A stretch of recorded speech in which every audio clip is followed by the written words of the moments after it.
Sensitizing of leaders, it's very important because you cannot be able to expect a leader to support a staff who does not understand what is that depression, what is that schizophrenia, what is that, what you say when you talk about alcohol and substance abuse. A supervisor can be able to say like, hii ni shida ya kujiletea, it is a problem you can be able to deal with. But it is not a problem you cannot be able to deal with, especially when it graduates to addiction. You can be able to manage the social life, the social drinking, but you cannot be able to manage when it goes to addiction. It becomes so hard. And so it's very important if managers being trained, supervisors being trained, that is what we do. Training them, even other issues which are coming up, training them on how they can be able to support staff, regular sensitization on mental health literacy, even communication awareness to improve knowledge. Knowledge is power, to be able to know how they can be able to help and also to reduce stigma. We have preventive strategies, and this is very key. This is where we have really done a lot. We have structured medical camps, and we saw like medical camps can come after every 3 months. But we said we can be able to do something every fortnight, 2 weeks, talks, virtual. We have live discussions, live panel discussions, where every staff can be able to log in and see, especially for those people who have recovered from different disorders. We have people who have recovered, and then when we do that live discussion, it helps in reducing stigma. And remember, mental health is, we are all vulnerable. So it affects leaders. And so we work with the leaders, and these are the leaders who talk, oh yes, I was vulnerable, and this is what happened, and it affected me and affected my family like this, and this is how I came out of it. And so when you see a manager talking about that, when you see your senior talking about that, you say, oh, okay, not to be okay, and it is okay to come out of it. So those talks, they really help. We talk about parenting, stress, PWDA, HIV/AIDS. We have ambassadors of HIV/AIDS talking about how they are, what they are doing, and how they are maintaining themselves. We use flyers for those who have recovered, and also those who have not, who are walking that journey, so that they can be able to talk about their stories. There is power in that for all institutions. We do a lot of theory, but practical. They talk about their stories. We have somebody talking about the HIV/AIDS. And for someone to reach that level, remember you've worked a lot to create that avenue for people to be able to come out and talk about that one. When we did last year Men's International Day, we have 10 regions, and we had a man talking about a single parent who have lost a wife to a critical illness, another one about who divorced, and who is parenting their children, a manager who went through depression and he came out of it, a manager who's suffering from alcohol and substance abuse, a driver who is dealing with loss and grief. And when they talk all that, it reduces stigma. It communicates that it is okay to talk about your stories with no judgment. It creates an avenue where it creates trust. Screenings on various lifestyle diseases, we do it so that you can be able to see where you are and what you can be able to do. Awareness and sensitization, as when we are doing this screening, we bring on the service providers. We salute the Amani Counselling Center. We have Kenya Counselor Service Association.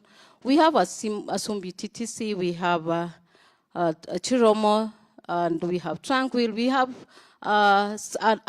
allotment of service providers we are working with. Why? It is because we can be able to help staff to choose where they can be able to go and get help.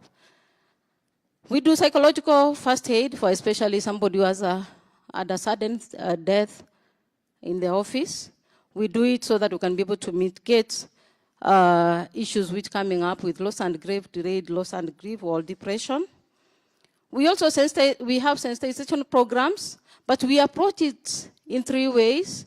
the whole population, creating awareness on different disorders, different illnesses, things which can be able to bring stress at workplace. We have a risk population, and this risk population in our setup is employees with special children. An autistic child can decide not to sleep.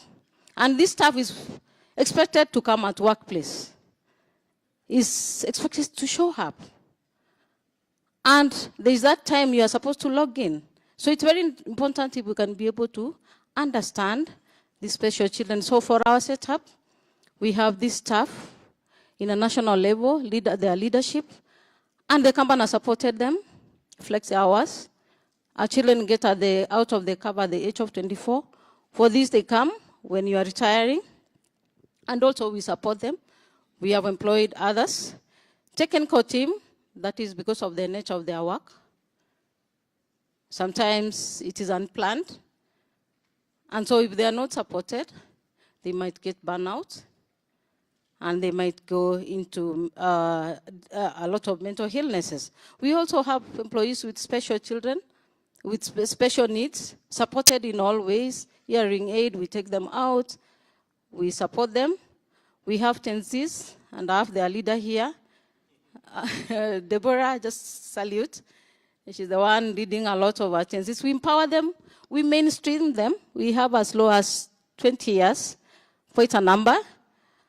We empower them, we give them chances so that they can be able to tell us, give us ideas. Why can't a customer get a bill, a statement from his phone? And they give us ideas, and it has really helped. We also help young mothers. Why we do this is also to help them to understand the developmental stages of children, and also help them to balance work life and parenting, and also to eradicate issues of postpartum depression and other things like burnout when they are parenting their children. We have the third category, which is affected employees. This is people struggling with alcohol and substance abuse and other mental illnesses, complicated loss and grief, critical illnesses, and which is very common, I know, with other workplaces. And also we have HIV/AIDS. We have a pool, we have put aside 72 million to be able to support this staff in anything they need, supplements, other things which can be able to help them alleviate their life at workplace. We incorporate policies in helping this staff. We have alcohol and ADA policy. We have disability mainstreaming one, gender-based HIV/AIDS, mediation. Mediation is the recent one we have. We saw like it is a family of kilowatts. We have to look for a way to solve our issues, not disciplinary all the time. And so we have that mediation policy which really assists in solving other issues, especially when you see somebody coming to lie that is sick, like that case which was given there. You sit down and find out what is the root cause of this, sexual harassment, gender mainstreaming. We also have ex gratia policy. This is more because of the many diseases which are coming up. And so staff are exhausting their medical entitlement. And so what we do, we use this policy to be able to allocate those staff who have exhausted their medical entitlement and they have gone to a negative. Instead of creating more stress, we pay for them, the company pays for them. The approach we are using is mainstreaming of workplace welfare-related policies, and then having an institution of voluntary mental health screening. We send some links of depression, of trauma. Then they screen themselves, and somebody can be able to assess themselves and see, I need to get help. Identifying and training managers so that they can be able to understand the importance of workplace prevention interventions, promoting and protecting and preventing mental illness at workplace. We have formation of support groups. We have AA at workplace, alcohol and substance abuse, in all 10 regions with their leadership. They meet monthly, they talk. It is them who can be able to know the journey they are walking. They talk about their issues, and it has really assisted. We have a group for people dealing with lifestyle diseases. That is like things like diabetes. That looking how much they have worked, supporting themselves. We have a group for employees with special children. They learn, they share from one another. If your teen is having autistic, has reached this level, how do you change? How does, when they are navigating in different stages, even as when they start seeing their menses, how did yours do? What happened? How did you handle that? And this, when they express like this, then it is reduction of stress. So we support all those who are affected. We give them reasonable accommodations. If it is transfers, to be able to be with the people who can be able to support them.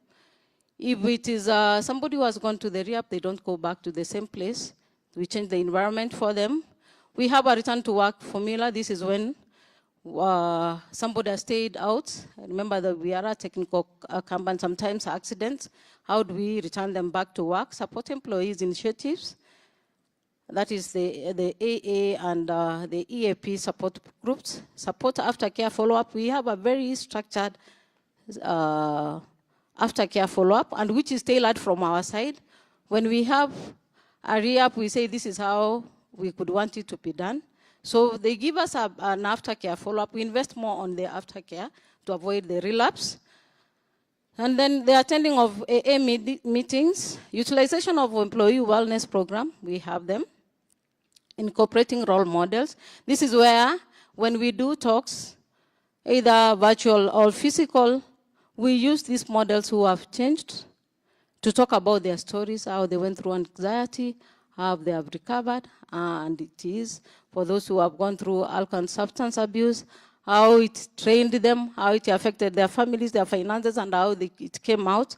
This has really worked for us in a very good way, because it has, for one, helped us in dealing with stigma at workplace, labeling at workplace. And so it is normal for you to talk about your story. It is normal to say that you are not okay. It is normal to seek for help. Utilization of trained champions. We have all champions, mediation, ADA, HIV, AIDS, wellness committees, which always, if there is a staff who is feeling like he's not okay, and their staff know them, so they can be able to reach out. For those ones who cannot be able to be reached out, a staff can be able to say, so-and-so is not dealing well, how can he be assisted?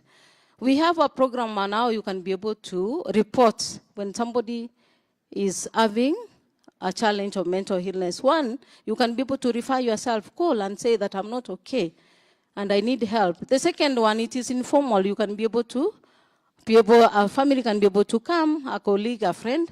The third one, it is formal, more inclined to discipline. And this is where a supervisor, a manager can be able to say, please find out why somebody is not coming to work or why performance has gone down and what can we be able to do. Then utilization of employee assistance programs, where we have quite a number where they use it. We do it when you talk about utilization of employee assistance program, we have group counseling, we have individual counseling, and this is staff assessing all the contracted psychiatric and rehabilitation centers and counseling. We have the AA, we have utilization of workplace mediation, we have places where our employees can be able to go and breastfeed. I'm talking about the alcohol and substance abuse at workplace. I was told to talk about what we do. And this is where we restrict access and availability of alcohol through possession, consumption, and sale at workplace. You can't get to our workplace somebody putting on a T-shirt, is it? Or even if it is on a Friday, talking about Tusker. No. So all employees are treated consistently and fairly like any other disease, because that's a disease as well. And in line with the ADA policy, well guided with it. Employees who admit they have a problem, they are supported. Remember, alcohol and substance abuse comes with some comorbid illnesses, so they are all assisted. On all matters concerning alcohol and drugs, it's all treated with confidentiality. So, and this ADA policy at our place, it outlines the objectives of the policy clearly, rationale for having it at workplace, roles and responsibility, which is the role of our MD. What is the role of our HR? What is the role of an employee himself? So this one is every time they are sensitized on the ADA policy. Prevention and management gives a clear plan on the prevention and management, treatment and relapse. And so when it comes to return to work formula, 14 days to coming to workplace, we call the family of the nuclear family. We also call the family of Kenya Power, the supervisors and the HR. Why do we do that? So that we can be able to mitigate relapse, and so that we can be able to educate, psychoeducate the family where this guy is landing or this lady is landing, and also the workplace where this staff was coming to stay. And say that this is now what is there, because our communication like hiyo ndio mlikuwa mnafunzwa pale can be able to make this person relapse. So we talk about communication. We also avoid exposing the employee to go to the similar place where they were, because maybe that could be where the problem started. And then this staff is also placed under somebody who have the champion who can be able to work with. And then we also link it with the aftercare follow-up to be able to help this staff. And then during this time, there's no discrimination. Then the support systems we have internal counseling way ahead. That is, we do counseling, assessment, screening, supporting. There are things which service providers cannot be able to do when it comes like we are changing this stuff from this place to this place because of this help. So that is what we do, internal counseling. Employee assistance programs. We also have employee wellness programs. We have the AA, we have the health and wellness champions, which are not to everyone. We have the champions, maybe behavior modification champions, those who have recovered, and we use them in sensitization. As I come to finish, the action of mental health at workplace. And this one I speak passionately because of the many cases which are at workplace. If we can be able to deepen the value and commitment we give to mental health as individuals, as you yourself, and you give it with love. Institutions, communities, government, and match that value with more commitment, engagement, and investment by all stakeholders across all sectors. It can really work well. The other thing I can see our brothers and sisters here, as the energy sector, we have dependable variables, and therefore, implementing mental health strategies, Kengen, at our various workplaces. I know Kengen has a good one. Will form a strong health and functioning synergy to support business resilience. Sometimes this is where pressure comes from. Pressure is coming from this area. Where is this pressure coming from? This I've said like this, we want this by this time. So if we can be able to work together, it can really be able to help shifting culture toward employee engagement and productivity to integrate well-being strategies systematically across workplace and workforce to focus on employee well-being from a holistic approach. We have prayer days, like now, then on this October month, we are praying for all our people who are suffering from cancer. And then we have their spouses coming to give a talk on how they have been just creating an avenue so that they can be able to feel appreciated as they are working with our staff. Thank you so much, and take care of yourself and take care of others. Asante sana. Round of applause. Thank you. Thank you so much. Thank you, thank you. So in the spirit of mindfulness, I would just like us to assume it's 10 a.m. So just assume it's 10 a.m. Yes, just assume it's 10 a.m. at Diamond Trust Bank. So just stand, stretch a little before we introduce our next presentation, which is all about workplace policy, which I think it's an interesting topic, getting it from an expert. Thank you so much. Now you can sit.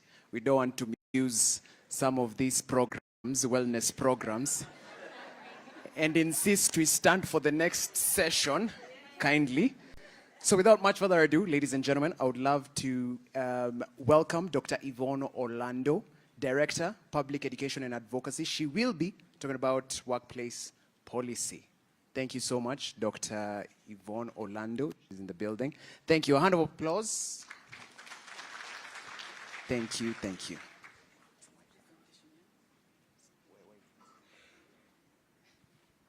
Kuna mtu anaitwa Jalango na to waste na hizi presentations. Oh, ako pale. Fantastic. Good afternoon. Knowing that you are hungry, I will try to be very fast. I'm Yvonne Orlando, the director in charge of prevention and treatment programs at NACADA.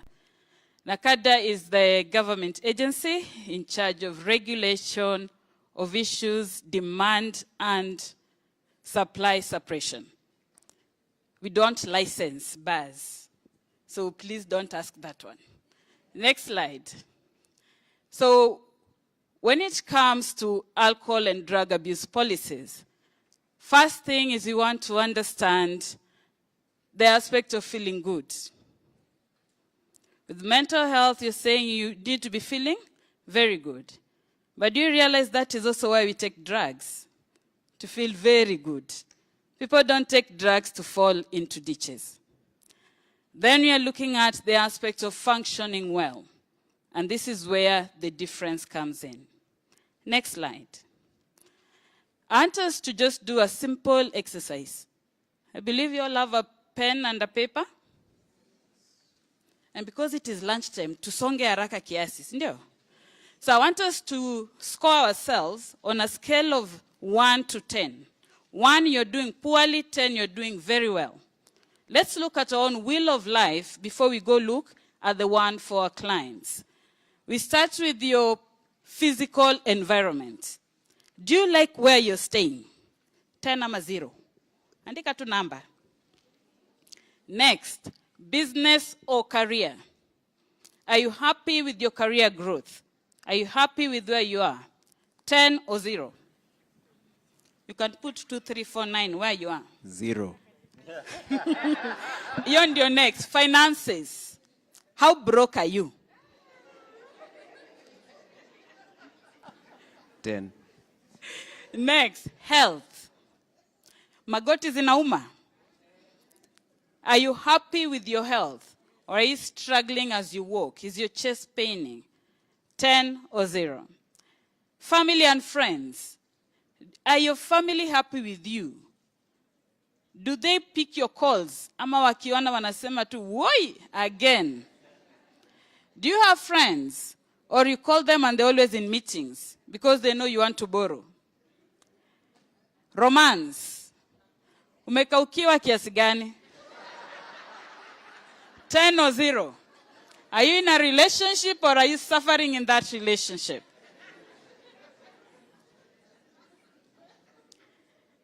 Personal growth. What have you done to grow yourself since the year began? Is this the first time? Because this by itself is personal growth. So are you at a 10 or at a 0? The last one, fun and recreation.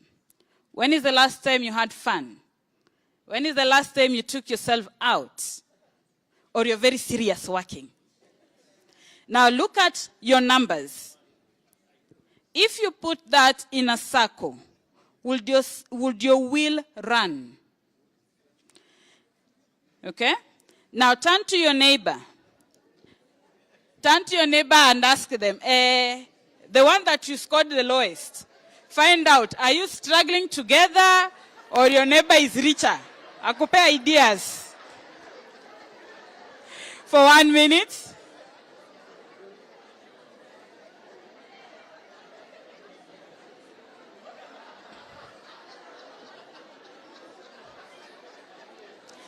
Kama romance ako 10 uko 0, muulize strategy.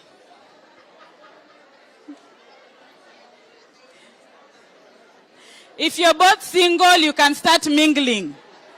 Find a solution.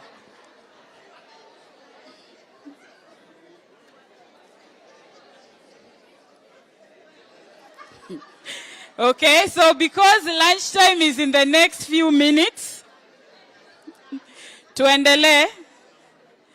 Because we know lunchtime now you can pick it up. If you realize you're both struggling with romance and it is male, female, discuss during lunch. It helps.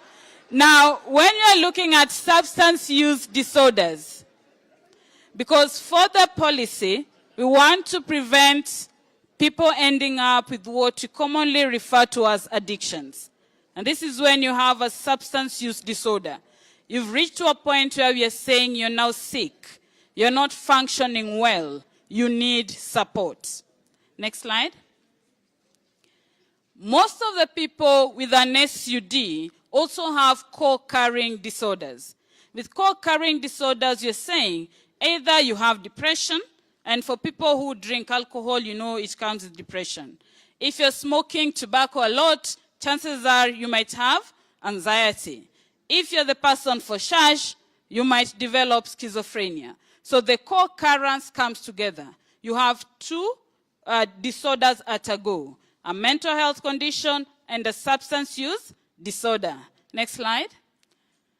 In treatment, research has clearly said that 45% of people with an SUD have a co-occurring disorder. So you might be seeing alcohol, but the person is struggling with depression.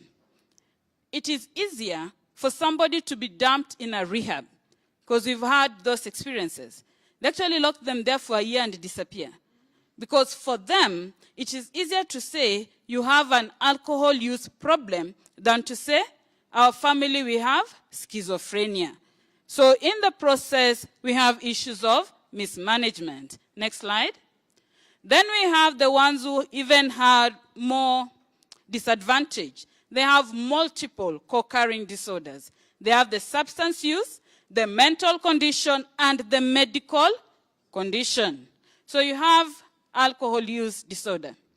You develop depression, and then you have liver cirrhosis. So unahitaji kusaidiwa. Next slide. Most people who are using substances are masking a mental health condition. And it works very well. For men, ukiingia club, tuseme tu bahati mbaya, you're the one who doesn't have lyrics. So you don't know how to talk to these women. Or you don't know how to dance. And you just take 2 bottles of Guinness. Si miguu zinaanzanga tu kwenda? When the music starts, you flow with it. We have people who can't talk to others until they're high. Do you think that person will stop? For example, I don't know how many of you are familiar with the substance called Madrax. Madrax is one of medication, prescription that people really abuse. So with Madrax, the young people like it, especially in clubs. So if I was taking Madrax, and then today I've not taken, it has a nice effect on the auditory. So it has nice auditory hallucinations. If you're called Yvonne, like me, and I didn't take my dose today, I'd be standing here, and all I'm hearing is, Yvonne, Yvonne, Yvonne, Yvonne, Yvonne, Yvonne. And it keeps repeating. And I know I have Madrax in my bag there. Would I take it or not? So that is where it comes in. My issue was something else, but I need to keep taking my Madrax so that my ears stop ringing. And in the process, you might start focusing more on the substance use and not dealing with the actual mental health condition, especially if you go to a quack. Next slide. Hii tutapitia. We all know about the signs and symptoms of somebody using alcohol at the workplace. But to highlight, the people who challenge us most at the workplace are not even the ones with the substance use disorder. They are the ones with hangover. Have you ever sat next to somebody who took keg last night? Yani, they open their mouth and you wonder, is something the issue? And the person is not staggering, the person is very clear. But you are struggling, and you're seated next to them. And this is where the policies come in. Next slide. Again and again. Thank you. NACADA, being the agency for the government with issues of alcohol and drugs, we are mandated to support ministries, departments, and agencies to come up with their policies. And this is where now we come in. I'm happy I heard about Kenya Power because those are some of the agencies that we've supported. Now for agencies, initially our focus was on the public sector. But we are saying even the private sector, we work together. Dr. Njuguna in the morning said, ni serikali. So we support. First things first is the institution has to have an annual work plan. If you have not planned for it, you will not budget for it. Sio ni kweli? So you have to have it in the work plan so that you can put some budget to ensure it is done. Then all the institutions had to do a baseline survey. And these institutions include universities. They had to know, as University of Nairobi, for example, what is our problem? As NACADA, what is our problem? Because we say people have alcohol use problems. The studies by NACADA for workplace showed 23% of our public sector officers take alcohol. Sio ni walevi tu. So if our struggle as NACADA is alcohol, is it the same struggle as Kenya Power? It might be different. So each institution has to know their issues. Then the third step, you have to have an ADA committee. Not all of you can be experts. And the ADA committee has to have members from the top, the director, all the way to the admin. So we need a driver there. We need someone who makes tea in there. Each level and each cadre has to have a representative. Somebody might not want to go to HR, but they enjoy talking to the person who serves them tea. So that is the person we want there. Then we are saying the committee has to be trained. Prevention science is a science. People have complained, NACADA, mnatufukuza, we are not getting into workplaces, you're chasing us from schools. We are not. We are saying, please be qualified. Just be trained. We have curriculums for workplaces. So once you're trained for that, please go ahead. Otherwise, we are misleading workplaces. So we have a training for the ADA committee so that they can be able to assess and support.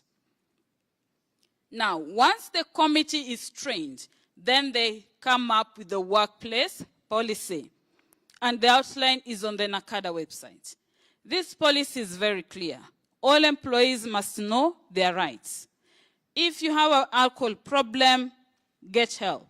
If you don't want to go to the HR directly, get yourself to outpatient or any rehab within your cover. Institutions need to support paying for that rehabilitation. And the policy has to outline, the first time we will pay for you. Second time, we will pay for you. Third time, we will pay 50-50. Because you realize when you're in rehab, you're still earning a salary. So for the 3 months, ukitoka uko na boom, you have a whole loan that you didn't have before.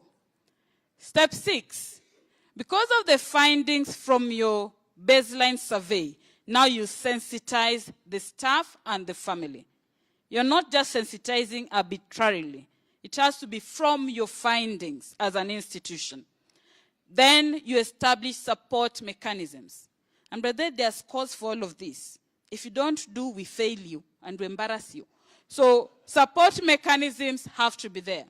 So that if I come to you and say, I have a problem, are you going to support me? Or as somebody said, you want to discuss me? So once the support mechanism is there, then we know you'll be able to get the help you need. Then we bring in your supervisors and your managers. If they don't understand at the directorate and management level, then the others will suffer. Even the budget should be given will be peanuts. But the moment managers know that this is what is happening, then they will support. We provide parenting skills. The lady, the daktari from Kenya Power talked about special needs children. The need for supporting those parents is critical. Otherwise, it comes back to the workplace. They need to strengthen social support through peer and supervisor referral. I might not want to go outside. I might want to just talk to maybe a peer inside here. So we have training for peer support and their supervisors. And of course, how to implement the policy. So these are some of the steps that you need to have in place to ensure that your policy works. Next. Those are the contacts to reach out to NACADA. We will always respond to you. Asanteni. Thank you so much. Now, some of these things are better done with a study case. And among us, we have a very interesting case study in relation to what has just been presented. So thank you so much, Anne. I would love to welcome to you Anne Mathu. She's a board member at NACADA. And I just want you to listen to what she's about to share with us before we break.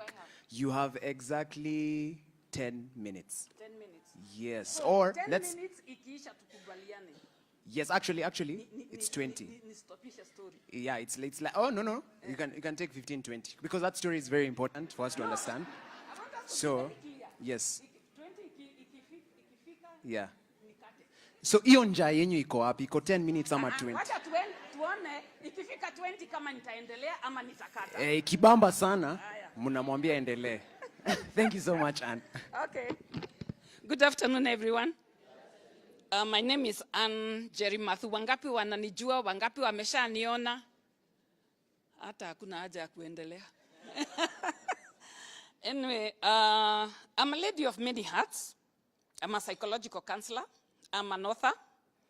I'm a peer ally. Na juzi Gen Z wamenipatia jina ingine ati vintage body. Can you imagine? Ati huyu mother tumepata vintage body. Huyu kama angekuwa Gen Z maze ndio angekuwa chair wetu. Ati anaongea maneno ya tei bila kublink. I think they saw me on a Lean Gogi show, and so I think they were very excited, and one of them wrote, "This is the mother I've been looking for." And that one touched me because it had something behind it. And actually I told them to reach out to this person and say, why is this boy saying, this is the mother I've been looking for? We later learned that the mother is a chronic alcoholic drinking changa. They are living in the slums. There's nothing that he can do to help the mother. And so I'm the mother he's been looking for. And actually we've been able to trace where the mother is, and right now she's in a rehab. So I'm also... Ati amunisiki. I'm also the NACADA vice chair. I'm also a recovering alcoholic. I'm 20 years sober.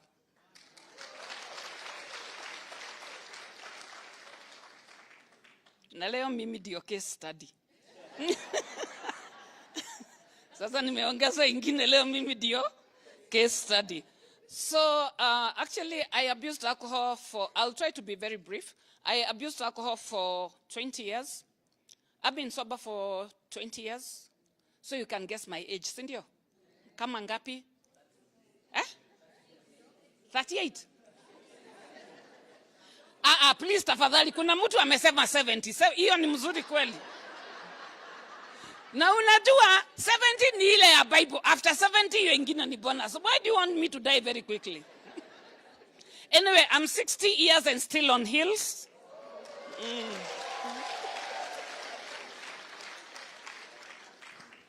And this is a story I give with a lot of love and passion.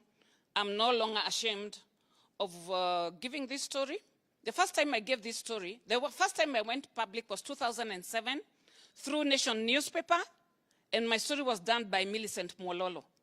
When you see her, just say hello to her, and then Nation TV. Then kutoka hapo maze, TV zote, paka YouTube zote, paka TikTok. Nimekuwa huko. Why? To give people hope. There is someone, even Dr. Frank Jenga said that case studies are very helpful. They give people hope that there is a way out. And especially for women. Because kusema ukweli, when I was drinking, I was labeled every word with L-E-S at the end. Useless, baseless, nameless, and you have a name. I was even being called a prostitute. And a cheap one, kwanza cheap prostitute. Kusema ukweli, a prostitute akitoka kwa nyumba yake, anavaaga vizuri juu anaenda kazi. Ni kweli? Watu walevi ukiwaona hivyo, by the time now you get to addiction, you are sexually inactive.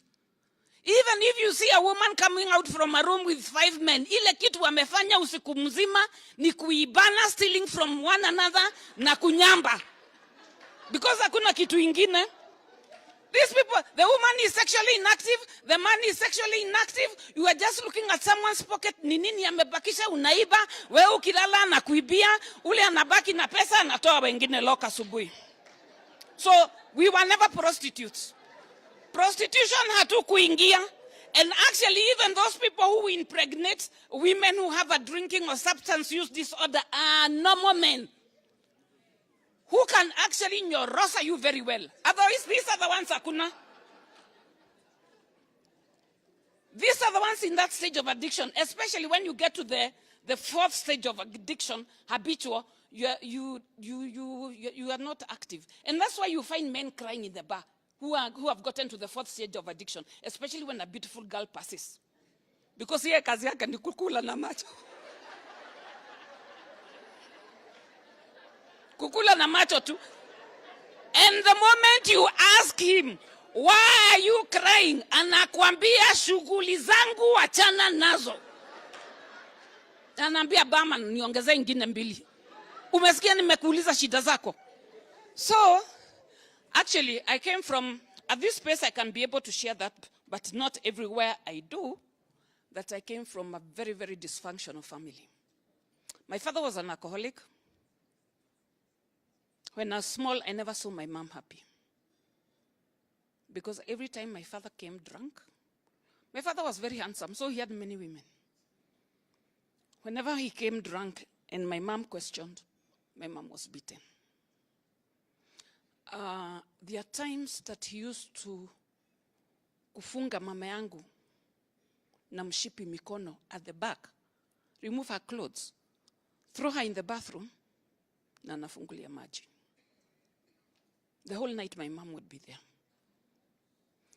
This is something I have never shared in public before, but somebody made me decide that kwa hii platform I will share.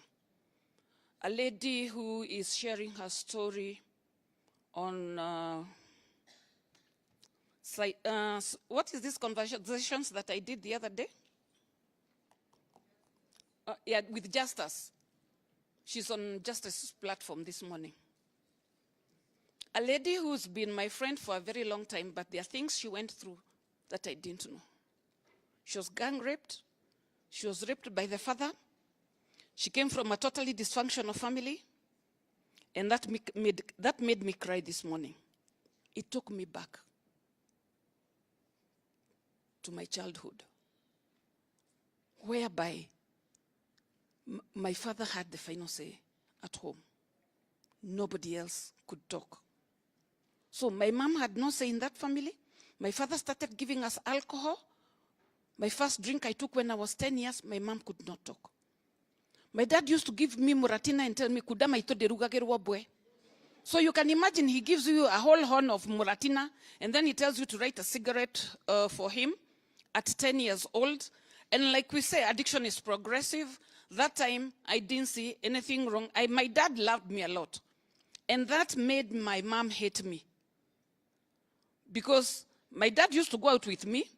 And when my mom asked me, mulienda wapi, I wouldn't say. Because if I talked about his girlfriends, the next time he wouldn't take me out. And then my mom, ni wale walikuwa wanazaa bila mpango. So there's this one, this one, this one, this. And then when she wants to go somewhere, she tells you, ikifika saa 10 upe uji, ikifika 6 uosha huyu, ikifika sijui saa ngapi. They never involved me when they are doing all these things of giving birth without a plan. So don't involve me in parenting. They made me parent my siblings when I was still a child. So I had no time to be a child. And the moment I got a small chance to venture out, I did it wildly. Anyway, my dad died in 1977. I'm still looking at my watch. My dad died in 1977 in a road accident when he was under the influence of alcohol. I didn't have a good relationship with my mom because my mom hated me for my dad loving me. And my dad used to mistreat my mom. So she vented on me. Her anger came on me. I was in Gandu Girls. And I started now bringing alcohol into school, smoking and drinking. I didn't manage to go to Form 5 and 6, so I joined Kenya Polytechnic. First year, I was doing dancing competitions. I just wanted attention. I didn't care whether it was positive or negative. The second year, I enrolled for Miss Kenya beauty contest. I came second. Clap for me. About 41 years ago, I was Miss Kenya runners-up and a model. Check here. Lakini ulevi haijui model. So anyway, since I was a government-sponsored student, I had to work for the government. And still, I did not pass my exams because I had this guy. You know, actually, when you become a beauty queen, you don't want those boyfriends who were in a bus. And you know, those days, we used to have those buses with 2 doors. So, unaona konda anakuja pande unashuka. Unagoja ingine. Yani unatoka town paka Kibera bila kulipa. So huyu boyfriend nilikuwa nimeshamuonyesha hizo strap because sijui alikuwa ametoka ushago gani. But I used to like him because I could send him everywhere. I was an expert manipulator since I was small. So when I became a beauty queen, now you are bad on that one, sindio? And you start looking for guys with real good cars and real good money. Yani si gari ya kuzimikia roundabout. Atigoja. Atikalisha gari niende mafuta. Ama ile ya kustuliwa na ingine. Ama ile tena inatoa moshi black. And then I changed clubs, I changed friends, I changed brands. And I thought maisha London. Until now this man made me pregnant and abandoned me. When I was only 18, and that time I'd been posted to Moikweta Girls, a young mother, abandoned in a strange town, that was Anmathu. I started keeping alcohol in the house. After some time, I stopped keeping alcohol in the house, and I wanted to know where those pilots drink. Not because I wanted a boyfriend. This one had disappointed me too much. I just wanted someone how I can get alcohol free from AFCO. So I got some pilots no, you don't get one, you get about 4 friends. So when this one is flying those jets, another one can actually deliver the alcohol. Because I was beautiful at 19. Na sahi unajua ndio tulikuwa tunavaa stilettos, baby. And then I had pumped my hair with Revlon. Hey. So anyway, all that did not stop me from drinking. And actually, alcoholism can also be genetic. And I believe it is genetic because we have lost quite a number of people in our family, starting from my dad to my sister, my niece, lastly my brother. My brother ule tulikuwa tunaita Jesus. Alikuwa anaitwa Jesus juu he was very... alikuwa na huruma mingi ya kununulia watu pombe kama una pesa na uko na hangover na uko nataka kutoa lock. So ndio akaitwa Jesus. So I lost my job at Moikweta Girls because of drinking, coming late. That was a girls' school and the management could not stand that. So I told them, so far so good. And I took my baby and my house girl and left. I never carried anything from there. Sasa vitu unangangana na vitu unapeleka wapi? So actually I came to Nairobi. I stayed with some cousins in South Bay and I got a job at we are very good at getting jobs and very good at losing them at the same time. So I got a job at Pan-Afric housekeeping department because in Polytechnic I did IM, institutional management. So at Pan-Afric, my drinking now was getting bad. So I started experiencing withdrawals in the morning and cravings. So I had to drink in the morning to function. So we were supposed to clock in at 7, but I used to clock in at 6:30. I go to the swimming pool bar, we had the miniatures. I take 3 or 4, and then I smoke, and then I get the customer. Ukauka unakaguka 3-4 seconds, and then I would go to the reception, take the room occupancy list, look for the vacant room, take more miniatures, store them in the water cistern of the toilet. Because I could not function without alcohol. The withdrawals were so bad. When the alcohol level goes down, I had to go back to that vacant room. I kept the master key. And open, take a swig or 2, and then jioni naenda nikitupa chupa.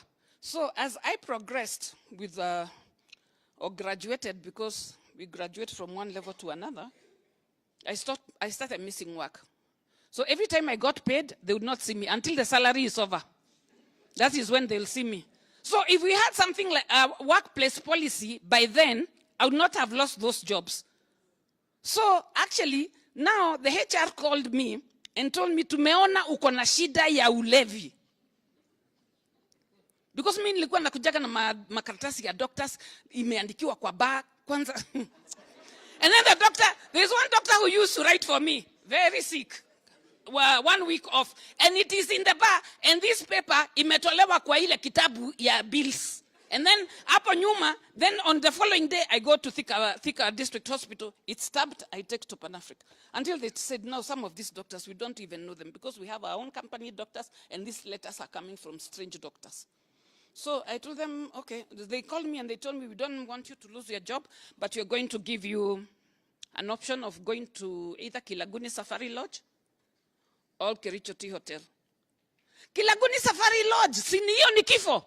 I saw these people, they just want me to die, and then they put me in the newspaper and say, a former employee of Pan-African Hotel under African Tours and Hotels. You know, that was a way of killing me. Because you can imagine, I have to look for alcohol, they are taking me to Mustuni, Kilaguni Safari Lodge, lakini akili ya mlevi inaendaga kama gari mpya. I saw death in Kilaguni and I said, I'm not going to Kilaguni, I'm going to Kericho Tea Hotel. I'd been to Kericho Tea Hotel and I knew next there was a bar called Tas. So there's a place ya kutoa loka asubuhi. So I went with my brother who was a polydrug abuser, may his soul rest in peace. And my house was just next to the fence of Tas. So my brother akaniambia mazee badala kuendaga round hivi. So we make a hole in the fence so that in the morning at 6, when we are going to TAS, kutoa lock, we pass through the fence. Can you imagine? Nimefika Tea Hotel, now I am the assistant housekeeper of the hotel going through the fence at 6 in the morning to drink, so that I can stabilize and come to work. Then later, after about 2 weeks, I realized there was a barman who was an alcoholic. And so now I started drinking at Tea Hotel. So what he would do, he would brew coffee, put whatever, this time I was choiceless, whatever is open is what you drink. And lime and lemon juice there on top, it's put in a coffee cup and brought to the office. Started drinking while on duty. And this is where now I really got messed up, and my brother beat up somebody, and the police were looking for him, and he hid inside the police station. Yeah, that's how sharp we are.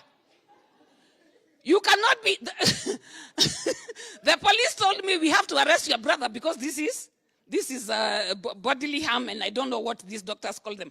So I was told, you take your colleague to PGH Nakuru from Kericho. And then they said, we have to put in your brother. That was King Orimwangi. May he so rest in peace, because we used to drink, he used to buy very well. But he used to drink very little. So my brother, when he heard that he's going to be arrested, we had a lot of IDPs now camping at the Kericho police station. So he just went to the IDPs, na akanyamaza. When the car came to, the bus to carry IDPs came, he got inside, he went to Thika as an IDP, and people actually changad for him very well. So they were asking, where is Gasheri? He said, the last time I had Gasheri's house was burnt. So I don't even know, so that he can prepare for me, so that when I come, they can also contribute for me. Because a lot of companies in Thika now were contributing for those people who had been affected by the tribal clashes in Molo. So again, I lost that job because I abused my manager. One day we met at Midwest. I told him to buy me a drink. He bought me 2 beers. And then he also drank too. Then he asked for a bill, at the bill. Nikamuliza, why are you asking for the bill? He said, I want to pay for what? You know, me, I knew you have to drink for the bill to be full this side and the other side until you have no place to write. That's when you actually now pay. Now he's paying for 4. A whole grown-up man paying for 4. Anyway, I lost that job. The following day, there was a meeting of heads of department. I went club hopping. I came in the morning. So when I went to the meeting, it was about me. They discussed me. I blacked out. They discussed me very well. So after they discussed me, the Saimesha. They discussed me very well. And so actually the secretary woke me up and asked me. And she told me, you know what, Gasheri? It's like you might lose your job. I said, why do you look like you want to die? Is it me who is going to lose the job, or is it you? She said, it is you. I said, then you should not worry, because I'll get another one. I'm used to losing and getting. So then my brother called, squeeze on the landline. My brother called and told me, hey, Maze, you know what? Me, I'm in Thika. Don't look for me. Maisha hapa London. When you get here, people are contributing food, blankets, money, and everything. Nikamwambia, even me, what I've had is like I'm going to lose my job. Akaniambia, you take your children. This time I had 3. No, I had 2. Because I met another guy who told me I'm more beautiful than a wedding cake. When I became pregnant, the wife came back. He ran away.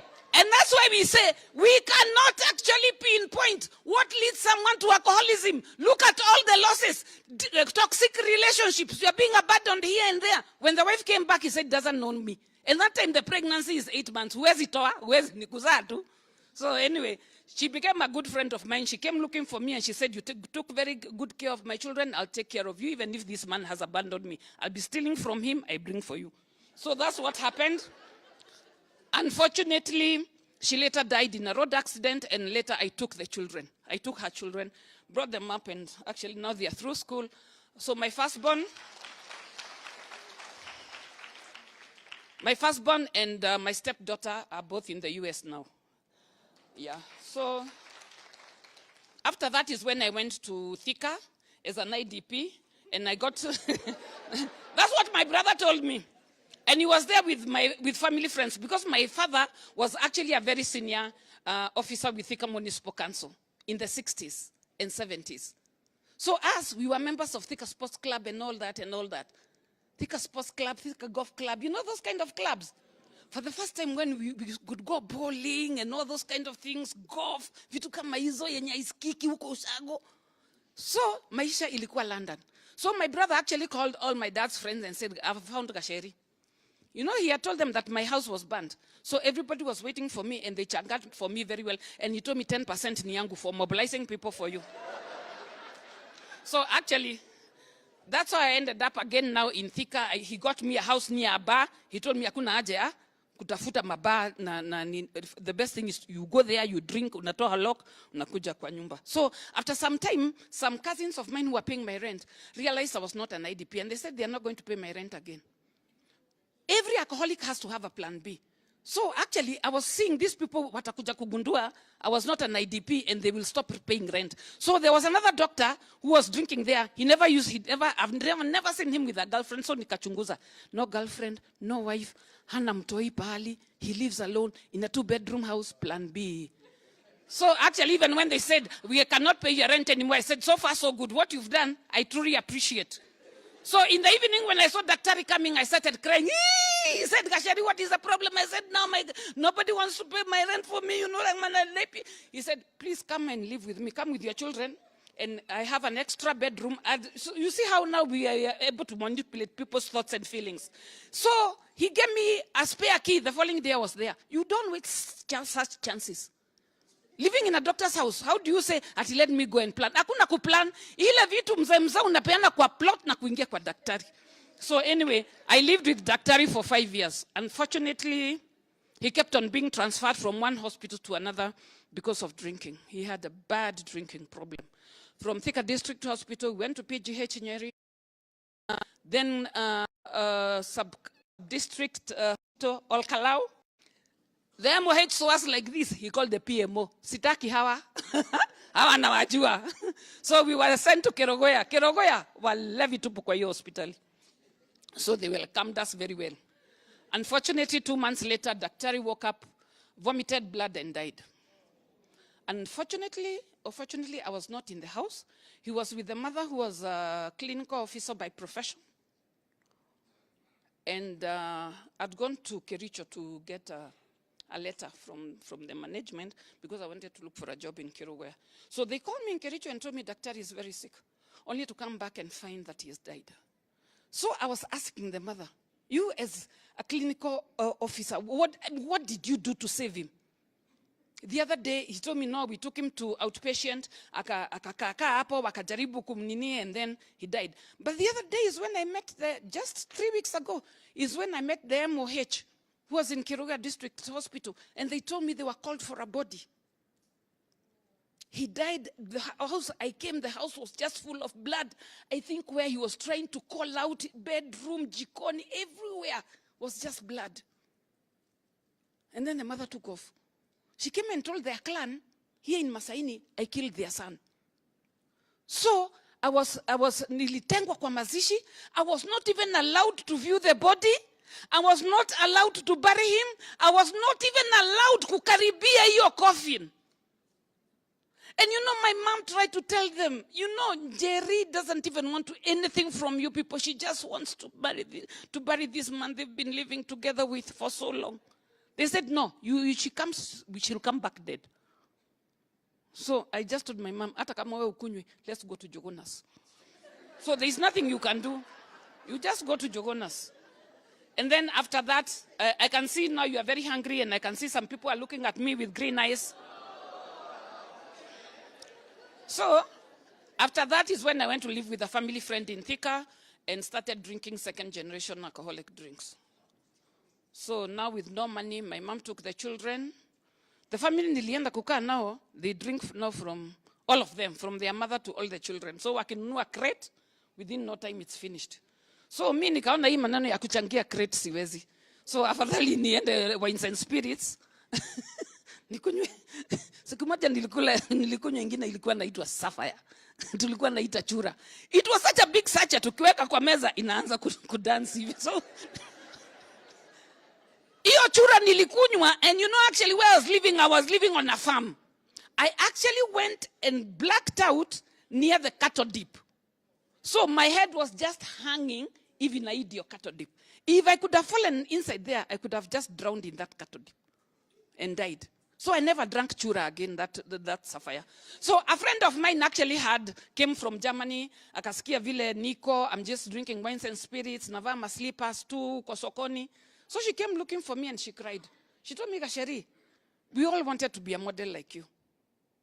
We all wanted to dress nicely like you.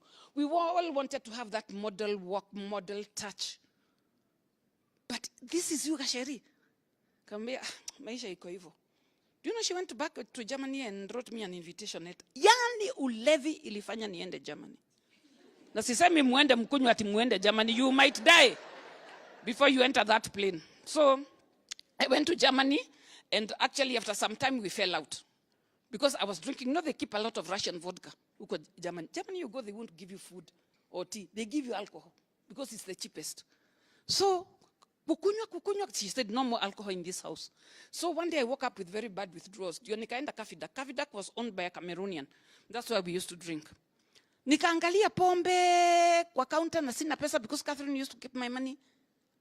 Nikaanza kuongelesha pombe. Niwe Johi, nadige kunywa. Machozi ikatoka. I started crying. So the owner of Kafidak and I was trembling. So he said, give Anna, they used to call me Anna, give Anna two tots of Russian vodka. 2, and then another 2, and a packet of cigarettes, and I stabilized. Then I started looking at plan B. This was Ungus. I asked them, have you ever been to Kenya? They said, no. Tell us about Kenya. I told them, no, you have to pay. If you want to know anything about the big fives, the lion, the elephant, and you know one animal would take 1 week. You don't speedish at that topic. The gestation period, when they mate, lactation period, and I don't know how they give birth to how many. That is how you earn your money now there in that bar. And then actually, when I was giving these talks, alcohol was on the house. So can you speedish at the talk? It's you even put a Q&A in the afternoon.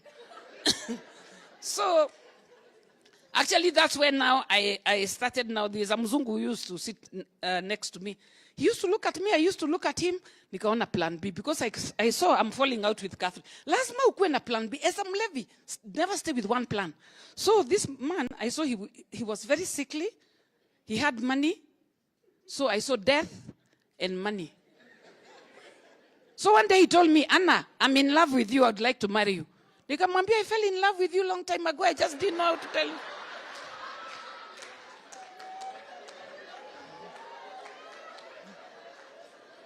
I called my brother Jesus. I told him, Sasa, there is a man here who wants to marry me. Akasema, na anakaje? I said, he has money, but he's very sickly. Because actually, he had gangrene of the intestines. I don't know whether it's called like that, daktari. Ile nini starts rotting, the intestines. And so he was being put plastic once, anakunywa tena inatokana. inaoza tena ingine anakatwa. So he had undergone about 4 operations, and the doctor told him, don't stop drinking, and he could not stop. So I knew the 5th one he will not make it. So I told my brother, hey, this one looks like he can die anytime. My brother kaniambia spidisha, bring to Kenya. Hapa in Kenya we'll just bribe these people here kwa AG and then to spidisha harusi. So when we came, we were told to wait, I don't know, for 21 days. Then the 5th day he started coughing. My brother told me, spidisha harusi. This one can die any minute. Spidisha harusi, go and bribe those people. This man would rather marry you in the morning and die in the afternoon. Because we cannot wait for the 21 days. So that's what we did. Me and my brother, we went. And then tukaspidisha harusi. We did. It was on a Friday, tukapewa harusi at Tuesday. Because my brother asked that guy, he said, you look for a Kikuyu. So he said, and my brother told me, ask that guy, hata kama wewe ni sister yako, mtu wako na do, na ako karibu kukitoa, alafu, si afadhali waone asubuhi, tuzike saa 8, ama tupatie embassy. So actually, the guy went back to Germany and died. No, he wanted to adopt my children, so there were some forms he was supposed to fill, and I don't know, through the lawyer, and then send them to me so that I can go with my children. Do you know he went and died? He went and died, and then she calls me and tells me even he's dead. Nikamwambia, no, that one we were expecting. But how about the will and my arrangements for coming? She said, then she tells me, he has not written any will. I cried for 3 days. Not the death of this money, but not the death of this guy, but the money, the house, the German machine. Can you imagine yote nimepoteza? And my brother offered to be the best man because he saw this man is going to die very quickly. He said, nimejitolea kuwa best man so that we can spidisha here. So the plan was, me niende, niite brother yangu, aite bibi yake, tuite mama yetu, tukae Germany sisi wote. But anyway, that did not happen. And we cried for 3 days. And then my brother was telling me, you know, alikuwa na chuma mguu. So my brother was telling me, aka kamutu afadhali kange kufia hapa. Tumase tungekapeleka city moja itu ngoe hiyo chuma tuende tuuze Kenyatta Orthopedics. At least tupate kitu. So now we didn't get anything. How can you import a man to marry you and die and leave you property and then he dies like an idiot? Just build a plan like that. Because he was found in the house dead. Anyway, I didn't go back to Germany. And my brother was telling me ufanya hivi. Enda Germany kwa hiyo mazishi tafuta mwingine. Lakini si ule anakaa kifo. Tafuta ule ako na pesa, enda lilia hapo. Jioni awe anakuja kukwambia pole. And then marry that one. So anyway, to cut a long story short, I started selling things. I started with my wedding ring, my engagement ring, my wedding ring. My wedding dress. My wedding dress was very short. Don't complicate weddings. Because now ilikuwa Friday, sindio? Wedding Tuesday. So I went to a tailor. Nikamwambia, kindly give me a cream material, missy virgin. Kata hapa, sleeveless, knee length, slits mbili, weka lining. Juu kamisi tena ni history. So I sold everything that mattered, all my nice clothes and everything, and went back to 2nd generation alcoholic drinks. That became too expensive. I became very suicidal. I actually survived 3 suicide attempts. Yeah, I just wanted to die. It got to a time where I just wanted to die because I could not stop drinking. I had no relationship with my children. I had no relationship with anybody. Nobody wanted to see me in my family, including my children. Nikikuja wanasema, kimekuja. Eat. I was like an animal to them. Nobody wanted me to be a friend. So I used to go to crusades. I get born again. At night, in the morning, I forget. So, na tunakutana na wamama wananiambia Bwana Yesu asifiwe. Naambia ujinga ya ina hiyo stakagi asubuhi. And I'm going to the Jangaden. So I decided to get born again during the day. So I went to another church there. They sent me away. So surely how can a church And I said, I want to get born again. I said, where tunakujua unapitaka hapo ukitutusi.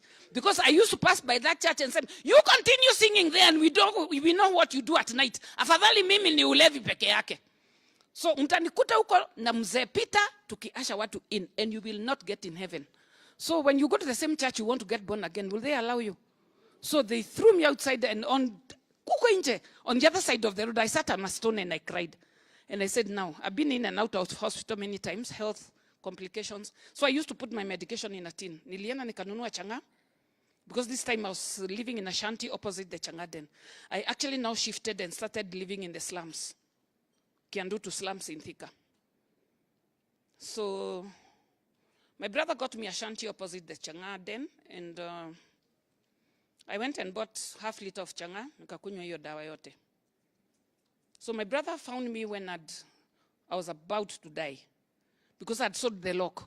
Sasa lock ni ya nini na una vitu kwa nyumba? So nilinunua lock, nikapelekea mama pima, I was given a glass of changa. So I had nothing else left in that house. I used to lock the door with a half mtungi ya maji, because that's all I could carry. I was malnourished, so malnourished. So my brother came and took me to hospital. My mom came with the whole clan. Baba mkubwa, mama mkubwa, plus their wives and husbands. So one of my cousins akaniuliza, sasa wewe, ulikuwa unajua uende wapi na umekataliwa paka na shaitani? And even the devil would not accept you in hell because you are terrible. So another one says, ati alikufa kitambo, tunagojaka tu anguke tuzike. That I died kitambo. And they are saying that in front of you. So the day I was discharged, I attempted suicide again. I was taken, and then the third time is when someone came to my rescue. A person came to the Changaden and just told me how beautiful I was. He brought out the good in me. And he told me, Gasheri, you'll make a difference in this nation. Iki here yako, you can turn it around into educating people about alcoholism. Because we used to drink together when I used to work at Pan-Afric, lakini yeye aliuza nguruwe za mama yake zote mpaka akapelekwa rehab. So when he came out, he came looking for me. And that is actually how I ended up in Asumbi Treatment Center, Homa Bay. And when I was in Homa Bay is when I decided I'm going back to the hospitality industry. I'll train as an addiction counselor and save lives. So I talked to my therapist about going public, and then I was told to wait for 3 years, because it's not about stopping to drink, but maintaining that sobriety. If I maintain that sobriety for 3 years, I can go public. And that's when now I wrote to Nation newspaper, and they invited me for an interview. And then from there, I haven't looked back. I've not touched any single mood-altering substance for the last 20 years. Asanteni sana. So this is my book. It's a small book. I just wrote what I was comfortable writing, because there's a lot that we wouldn't just say. And it's going for 500 shillings. Actually, I wrote this book not to make money, but to give people hope that there is life after addiction. So as we go home, let's remember, walevi ni watu na ni wetu. If you can't help them, don't hurt them. Instead, pray for them. Thank you. Wow, wow. Another applause for our vintage buddy. Thank you so much. I think, Anne, you can tell us how we can get the book. Do you have them here, or can we get a website, order them? Textbook Center. Yeah, Textbook Center, Kijabe Street. You can get, name of the book? Sober Again. Thank you so much, Anne Matthew. Was that worth it?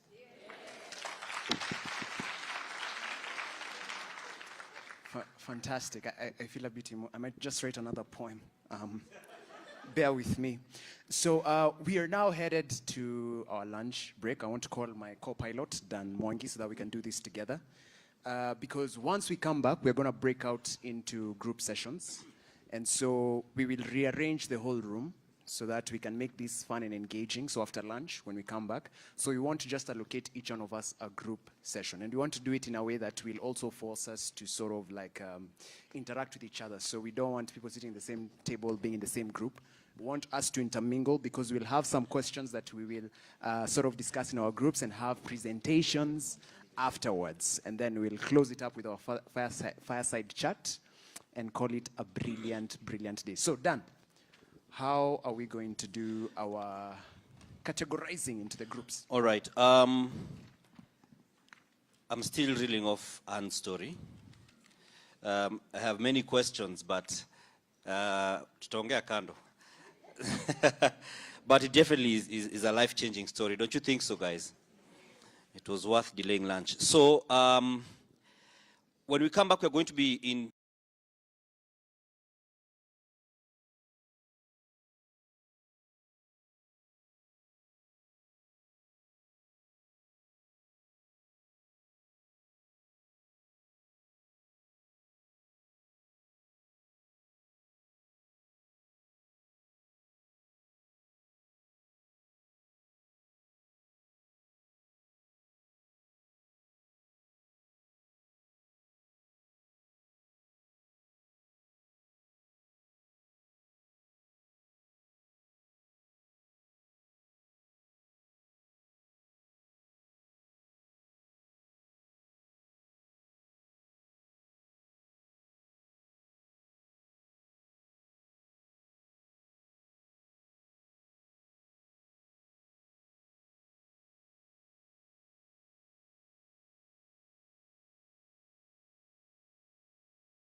This week on Twende, we will visit Northern Wajir. Huku kuna milima na mabonde. Look at that view. Breathtaking. This country has so many jewels, you know, places you never thought would offer this kind of landscape. You come here and then you see this. Yes, this is Wajir. I go in search of waterfalls in Gurar. There are interesting rock formations, and we are back to road troubles. We are literally like 150 meters, 200 meters for tarmac. This is the final hurdle, and then we fight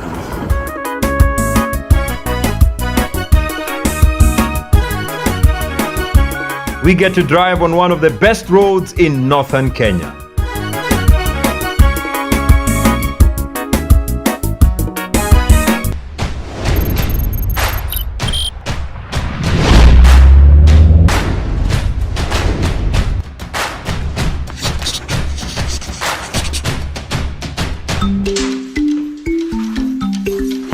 Our journey to Wajir has taken longer than we had anticipated because of challenges arising on the road. This is the earliest we've ever left.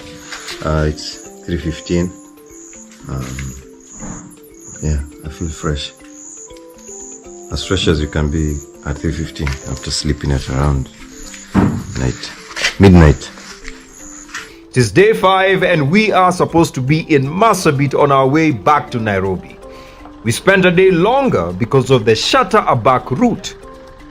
Leo ni ile siku ya kujaribu catch up with time. Wajir is quiet after a day of Eid Mubarak, lakini bado kuna hawa watu wanawapeleka ngamia kichinjioni.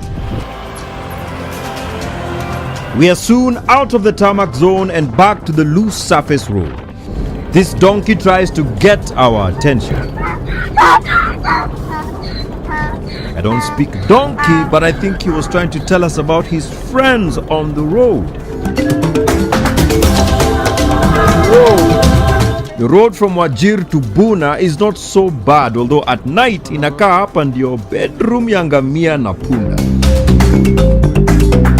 We also get to see a bit of wildlife. There was also a striped hyena, but it disappeared before we got it on camera. We still have to drive across puddles of water.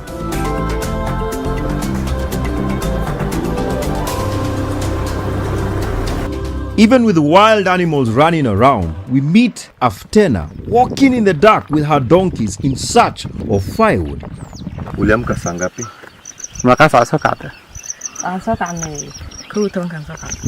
5. Salada mukle Nini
isn't it? So we end up with old computers, and yet technology is growing every day. Low salaries, we don't have pay rises of late, or it is there on pen and paper, but it has never been implemented. So yes. High demands at work, whereby you're expected to do more than is even on your job description or the scope of work that you had been given. I will rush through this. I'm informed reliably that we do not have so much time. Ineffective coping strategies. This is self-explanatory, where we have issues to do with drug and substance abuse within the institution. Sometimes you find yourself in a department where you're working with colleagues who are not present as a result of the use of drug and substance abuse. We have been given cases hereby where some people have to take shots before they become functional at work, isn't it? But you, the sober person, is not able to keep up with that. So you end up being the only person within the department to deliver so much work, because at the same time, at times you find that you're being measured untold mental health issues, where we have individuals suffering inward, but they do not want to express themselves. They don't want to come out.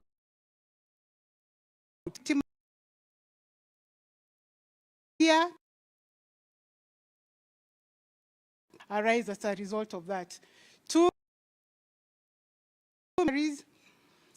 one of the motivating factors, especially when you look at public service, we have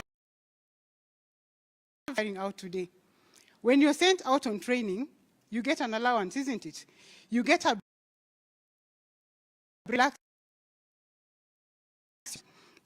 To make new friends. But when the government cuts out the budget, for example, we are told today that you can only go for trainings that are conducted within the out of the country or to another region. You're not able to enjoy that particular facility that probably may have motivated you to join that institution. Maybe you have fuel allowances and many others. So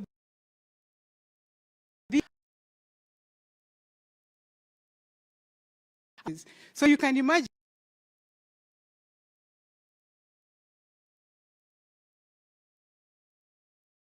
ABCD.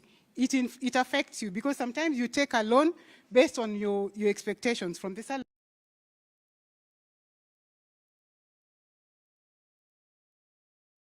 We have even young children today suffering from diseases like diabetes. I don't know what has brought that about. We have people suffering from arthritis, high blood pressure, diabetes, and many others that you may know, as well as mental health disorders, which we have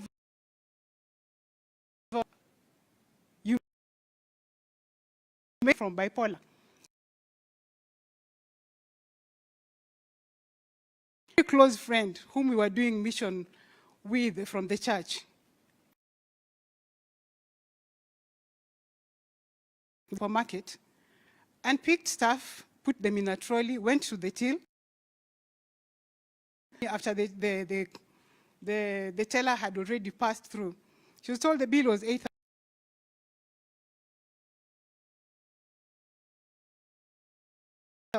I am going to a children's home. Let me pass. Why are you people holding me? Are you not aware that I'm going to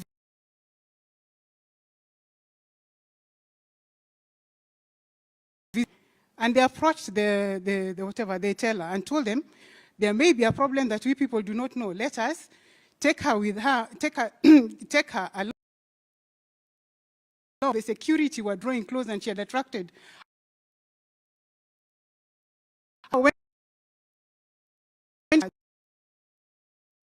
The issue that had a lot of those domestic issues back at home. Existing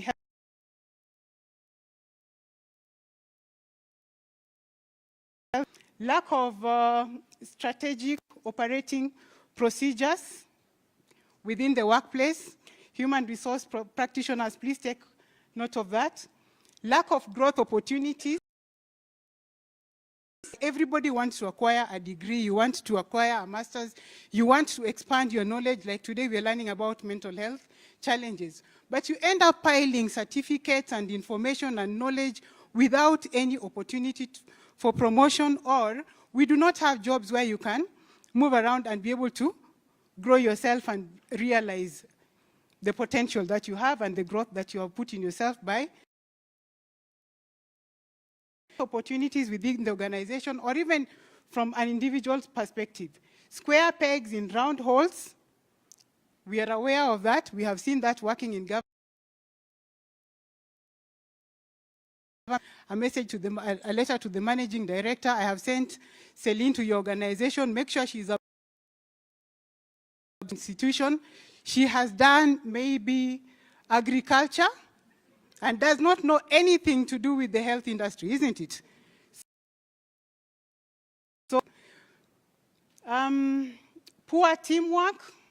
We have people who just come to the office because they were brought by who in the organization. They cannot be questioned.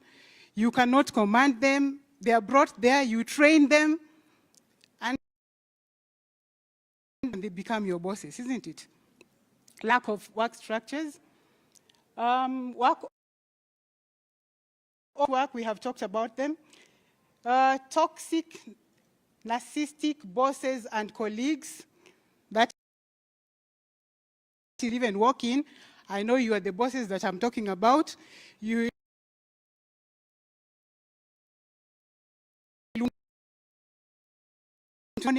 were reminded here today,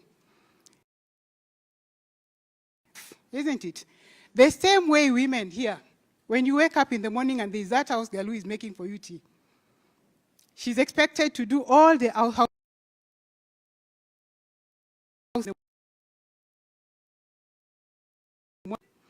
And you spend a whole weekend in the house, then you will know their value. So when you get to the office, please make sure that you greet those people, your colleagues, right from the security.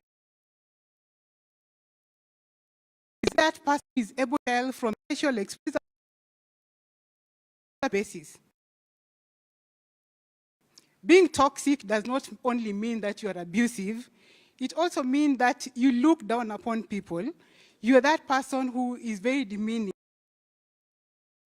Once you are a boss, you can never calm down. We have seen people who have handled money, but today they have nothing.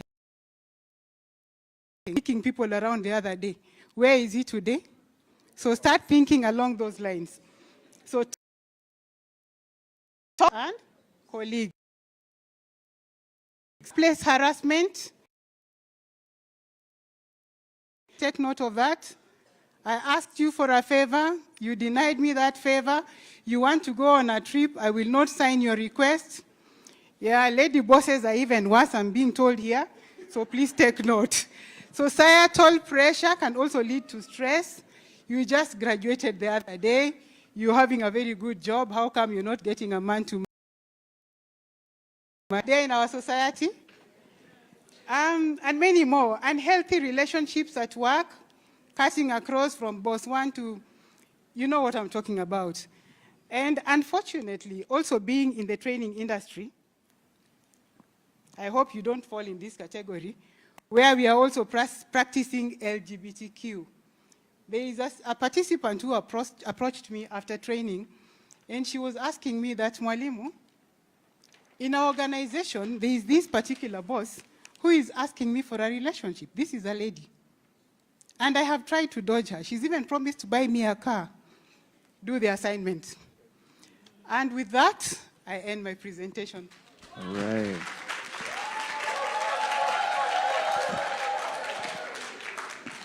One more minute to group three. So what do we do with the narcissistic boss? Buy a rungu?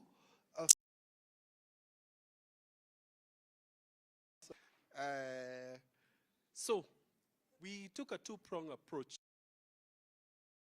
Office. One is what you can do in the organization. Then secondly is what you can do for yourself. So let's go the organization way, then we come to the you yourself. So number one, for the organization, ensure that there are standard operating procedures. They'll guide a lot in whatever is being done, whether it's sexual harassment, whether it's in the salaries, the growth rates, and all that. Ensure that that gets to happen. Number two, awareness is critical. Most of you are not even aware that you're stressed, okay? So some of the practices that you see, attend sessions, get to find out what people are saying stress is. Because some of the things people are telling you that would cause your office to be a high stress area, most of us don't know it.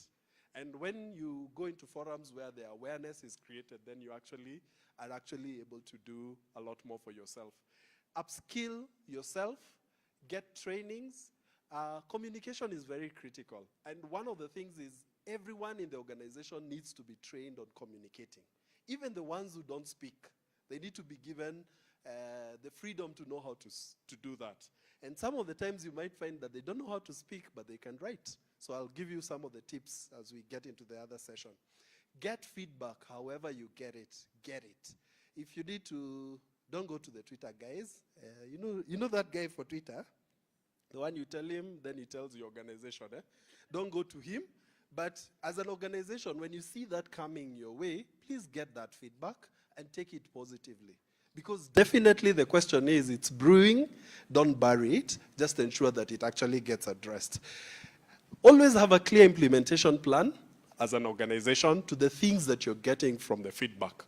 Then set realistic targets for your team. Bosses, hello bosses? Hello bosses? Set realistic targets. Let me repeat again. Setting realistic targets and achievements for your team. And then ensure that managers have what we call supervision. Supervision, you might not tell somebody attend a therapy session, but you can actually supervise your managers by ensuring, are they feeling healthy around the organization? Are they disgruntled? So the supervision that normally applies in counseling can be translated also in the workplace. Group 3. So let's see the last one. This is 5 seconds. 5 seconds. Don't worry. I'm gonna achieve that. So as an individual, talk to a mentor. That's important to actually be able to throw out whatever is actually eating you. Proper time management. A lot of us, TikTokers, this is not affecting the older generation. This is the younger, the Gen Z. Have personal discipline around the things that you set out to do and actually achieve them within your timelines. Mindful of the environment that you're in. You have to know who to share with, what to share with particular people. Don't just share everything. Be mindful of the organization, of the environment you're in. And equally, when you find somebody is toxic, then also be mindful. There's a way they want to trigger you so that you can actually react. So please be mindful of whatever is happening. Now, self-awareness is very critical. Your personality, your strengths, the things that you are doing, yourself, so that you can actually be able to manage. Learn to say no. Learn to say no. Learn to say no. It's acceptable to say? Thank you. Take leave. Most of you don't take leave. That thing for, you can push them to next year. Do them? Do them? Yeah, this year. Do them this year. Manage your finances. A lot of the stresses also, again, from the society and everything. And majority of the times it lands on finances. You need to go to that Mombasa, that guys are posting about Mombasa. If you manage your finances well, and there are Airbnbs out there in Coastal, you might end up being in Coastal. Yeah? Because you've managed your finances well. Use other channels of communication that you're good at. And let me give the example here. So you're not good at talking, like some of us, but you're good at writing. So go write that email. Then we've been told there's a class we are organizing as Group 3 for how to use ChatGTP. So you attend that session, eh? So you give us all those guys who attended, eh? They attend that. Use ChatGTP, then you put that, ulikuwa umeongea vibaya, umemuita, I can see your eye, kichwa kubwa, then you put it on this other one, then it gives, now send that email to your boss. And ensure that you're communicating the same thing. So, but in all things, communicate. So use other channels to ensure that you can actually communicate those particular stresses. Wangapi hawaendi kanisa? You can join dini ya Musambwa. Wangapi hawaendi? You know, but be spiritual. Do something for your spiritual walk. Ensure that you're actually out there. And have the last one, self-love and self-acceptance. You didn't perform well this yourself. Accept, but love yourself. And equally, treat yourself. Jipeleke ice cream. And hapo useme, hatukuperform lakini tukule ice cream. I have performance on ice cream. Yeah? Yes. There, and I know many of us will perform very well on ice cream eating dates. You'll perform very well. And then go for sports, team building, and any other activity that gets you to loosen up. Thank you for bearing up with me. Thank you so much. Fantastic.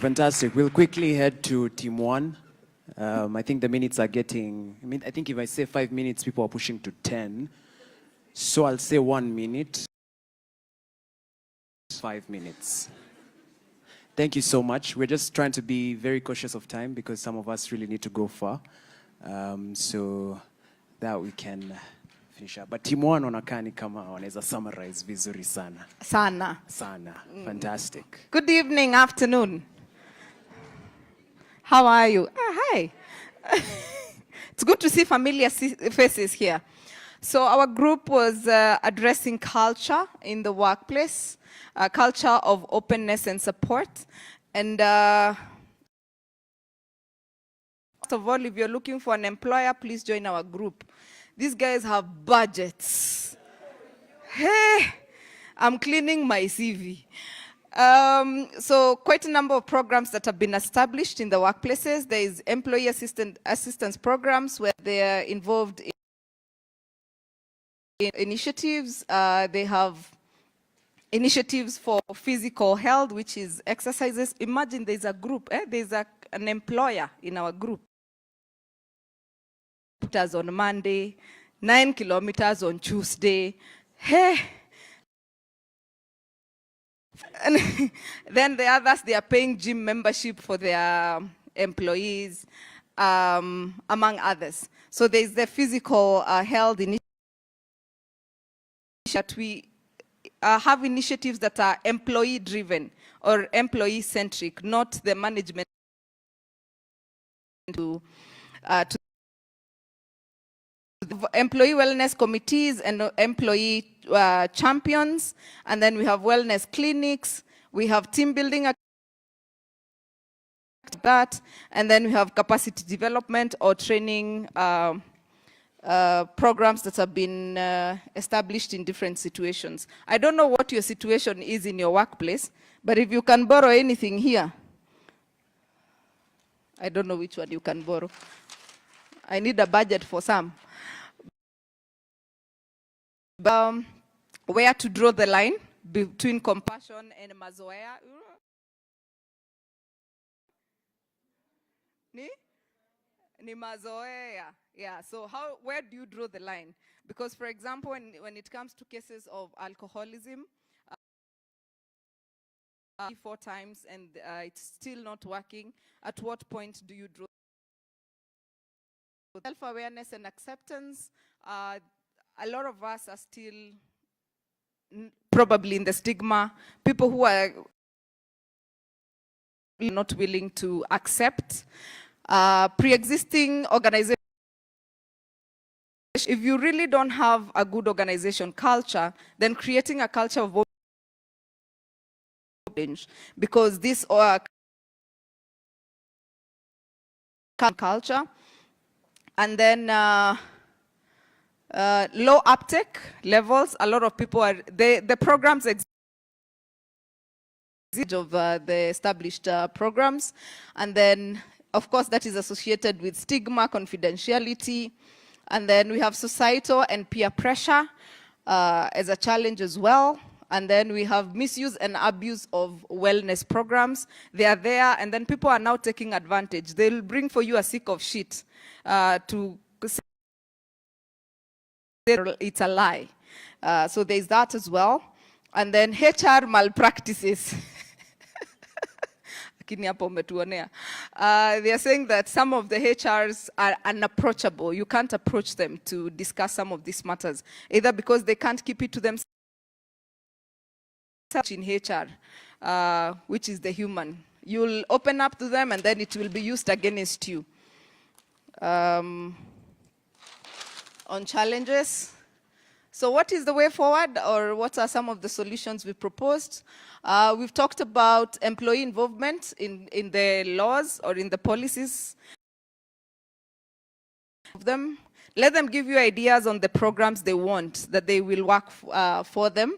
And then employee-centric and centered programs. Make sure that whatever solutions that they come up with, you also implement, not just they give you ideas and then you pack them. Use of case studies. We had a lovely lady who was willing to share about her experience in dealing with mental illness, and she's actually a champion in her institution. So you can use case studies or people who have gone through the support programs to actually institutionalize them as part of culture. And then clear mandate, so that then there's that lack of trust. And then whistleblower. I have heard that there are people with toll-free opportunities where you can contact the psychologist or just support when you want to just vent out, toll-free. But if you really need to see someone one-to-one, then that can be organized from that. And then internal or outsourced psychosocial services. There was a debate there on whether to have an internal psychiatrist or psychologist or to outsource. Some were saying that the outsourced makes sense because then no one gets to know that you're using that service. Others prefer the access that it brings for that. And then focus group and round tables where you get to engage everyone in terms of just coming up with ideas together. We were told of a group that meets for 5 minutes. You have a standing meeting, check in with your what else can we do, just within 5 minutes, and then everyone goes back to their workplaces. And then flatten the organization structures, do away with the hierarchy. She's the boss, she's not approachable, he's not approachable. Do away with the hierarchy and create a more flatter structure. And then check-ins, constant check-ins with your team. How are you doing? What are the issues we are dealing with? Somebody shares about the rise in the financial stress that is currently ailing most of our employees. And then leadership and employee ownership. You drive the initiatives to make sure that there is ownership and support. How many minutes do I have? We have exactly 1 minute. Exactly 1 minute. Exactly. Thank you very much. My name is Grace Nzula. I'm an HR consultant. I apologize I was late. I was attending a meeting. I was appointed as a board member for Basic Needs, Basic Rights, which is a mental health organization that's doing a lot in our communities. If you see the things that, Nyinyi Nairobi, you guys are doing very well. I can confirm. Our communities are even worse. So I hope that whatever you bring out of this for yourself. That brother of yours in Ushago, that sister of yours in Ushago, let's also support them. Thank you very much. Thank you so much. But of course, not the least, group 4. Thank you so much. Thank you so much. Also, another round of applause and congratulations for your appointment. Group 4, thank you so much. We have another 1 minute, which is technically 5, but we'll try yes. and keep to the 5. Thank you so much. Thank you. Good afternoon, ladies and gentlemen. How many of us are HR practitioners? HR practitioners? Okay, mental health practitioners, counselors, psychologists, psychiatrists, employers. I was seated with an employer, thank you. Before I say my name, I want to introduce our wonderful secretary who's told me to do the presentation. Good evening. My name is Joseph Masali, and I'm here as the secretary of Group 4 and the very able group. I'm here. I was invited with my fellow church member. We were invited by our other church member, Professor Catherine Gashoda. She invited us for this forum. And beside that, I'm a peer counselor in our church and a Sunday school teacher.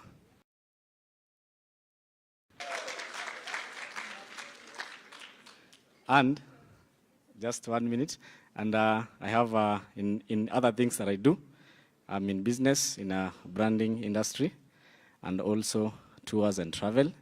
And I've heard that you need a lot of team building and tours for your people. So you can look for me for that. Let's clap for him. Thank you so much. Sunday school teachers who are men are few, right? Thank you. So my name is Faith Nashipai. I am a head of state commendation awardee as a result of advocating for the rights of men and boys in the country. This is something I've been doing for quite a while.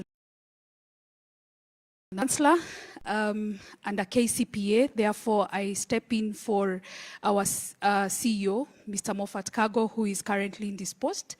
And I am also the founder and I'm the founder and CEO of Thriving Communities Africa, an organization, an NGO registered with men and boys to deliver the promise of a better future. So that is what I do, and my Group 4, oh yeah, that's a wonderful group. We are building HR practitioners. What we wanted to do is to look at the strategies on how to help people build resilience. First, we defined what is this resilience. And so mental health resilience from our group is the ability to bounce back after something has happened.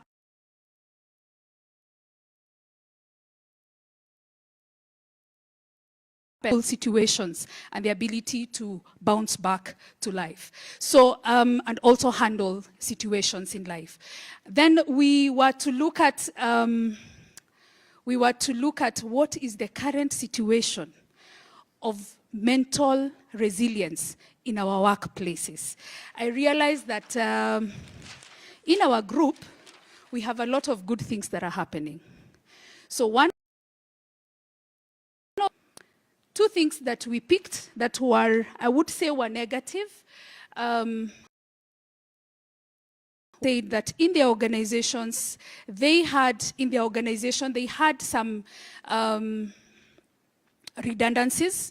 And then when they offloaded people, they offloaded the technical people and left people on the bottom. So they have a pyramid, a very healthy pyramid, but it is not working for the organization in terms of output. So that is their challenge, because they cannot be able to match. They don't have a lot of technical people, but they have all these other workers down here. That is one challenge. The other organization, there's also an organization that said they have nothing to do with mental health, they have nothing to do with resilience and all that. The other challenge that we picked was the challenge of budgets and the reality that we are still having a lot of budget cuts based on the current situation, economic situation in the country. So you find that there are so many layoffs in our organizations, and that is a situation that we, even HRs, have to build resilience on. When you have to keep telling people, okay, ni mwende nyumbani, we are not employing you anymore, right? So even that is stressful to the HRs. Well, we managing stress at workplace. current situation. This is where I was.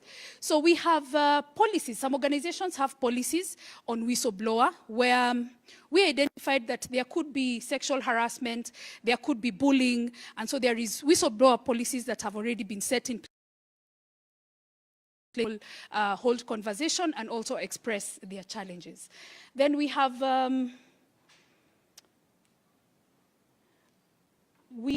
rest time where people will take off some time, like there is shifts. Because we said, yes, there is a lot of workload, there is also a lot of work, people are supposed to work 24 hours, so you introduce the shift model. There are some organizations that are having shift models. There is an organization that is having flexi hours and also working from home policy that is working very well for them. And you remember during COVID, all of us almost worked from home, eh? So yeah, and flexi hours also worked. Then we have task planning ahead of time for workload management. Then we have team building, which has been mentioned by other groups, departmental meetings, which has also been mentioned in the other groups. I found the 5 minutes very innovative. Then and wellness programs. So you find that there is an organization that has a lot of pressure and they acknowledge that, so they create opportunities for debriefing with a consultant. Then encourage people to talk, to take leave days. Some of your workers do not want to take leave days, they want to maximize on the shilling, and therefore it is important that you encourage people to take leave days. That is what is happening with others. In-house counseling and in-house peer counseling, where you're having a very huge workforce, and not everyone can be able to access some services, at least have some internal counseling. Then policies, and we say some of these policies are very good, but many of us do not read. And I give an example. I am here as the head of the organization. I am expecting my head of programs to deliver then this person has to do a lot of research and read and come up with a complete document. But still, I want him to read the HR policies in the workplace. Is that possible? So we said HR practitioners need to be innovative and at least get us some brown bags. Brown bags is where you meet people over lunchtime. Everybody comes with their lunch. You meet in the boardroom and you still disseminate the information that you want people to learn. Then we talked about flat structure. Flat structure and open door policy where everyone is the top management, or whether it is people on the lower bottom, everyone can be able to step in everywhere. That is what is happening in another organization. Then we talked about rewarding system. Someone said one of my stressors is nobody recognizes my work. And I realized, how do I work so hard and nobody recognizes? So it's good that you recognize people's work and also give promotions. And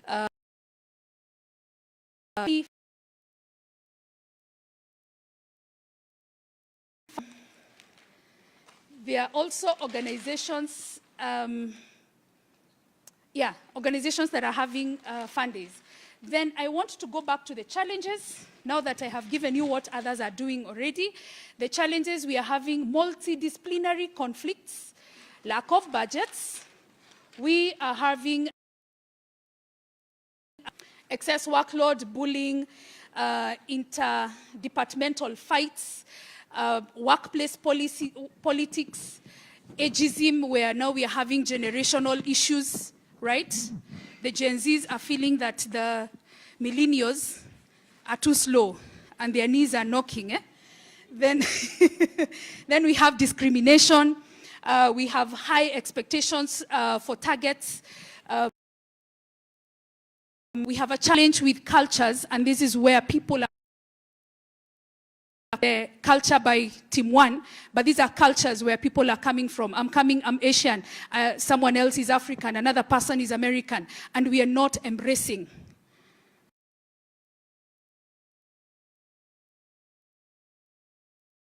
That we cannot be led by women, especially in the current age where women are also leaders in corporates. Then we are having, so that is rigidity, and then we're having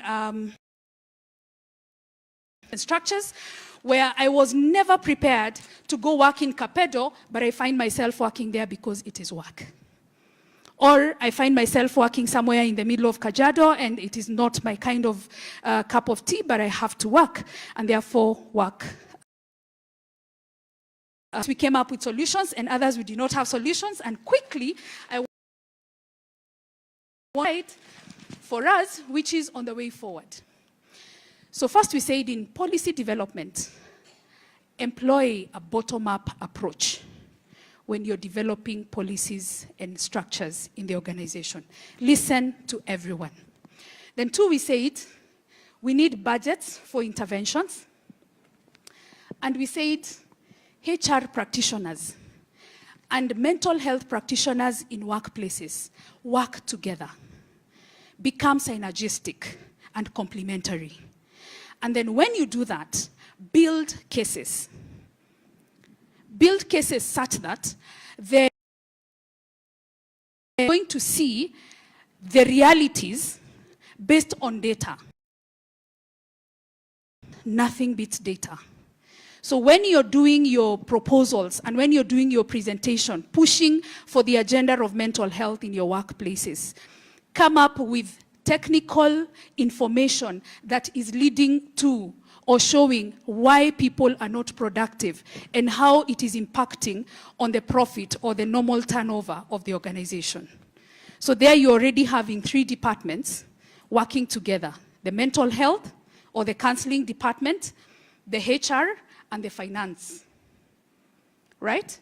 So when you're able to analyze that and you present it to any board, a board's going to listen and employ resources or deploy resources to solve those issues. My name is Faith Nashipae. Someone decided to write my number there. And when you have budgets for men and boys and community work and the mental health of men and boys, we are the people who are doing that.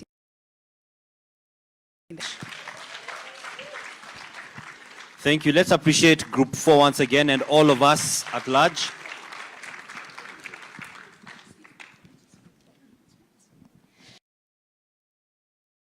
Of our CEO, Kenya Counselors and Psychologists Association. And next month, on 23rd, we are having a conference at Daystar University.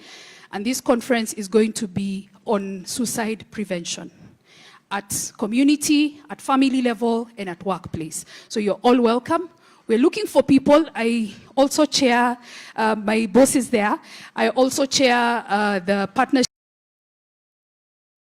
and KCPA, and therefore we are also welcoming people to come and support and come and take on our booths and let us work together for a better Kenya. Asanteni sana. Third.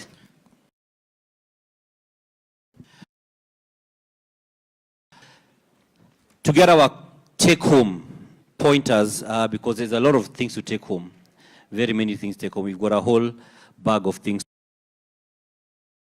Our final panel, just for a quick debrief, before the next 19 minutes, because there's another event here. So I will invite Professor Tamari Esho, who's the Deputy Vice Chancellor, Academic and Student Affairs at Amref International University. Welcome. Professor Catherine Gashuda, the Chairperson of KCPA. And we have Dr. Oscar Githua, the Chairperson of Counselors and Psychologists Board. This is the guy who's meant to be licensing you. If he's not licensed you, we're anybody. And I believe he's going to tell us that. So welcome, ladies and gentlemen.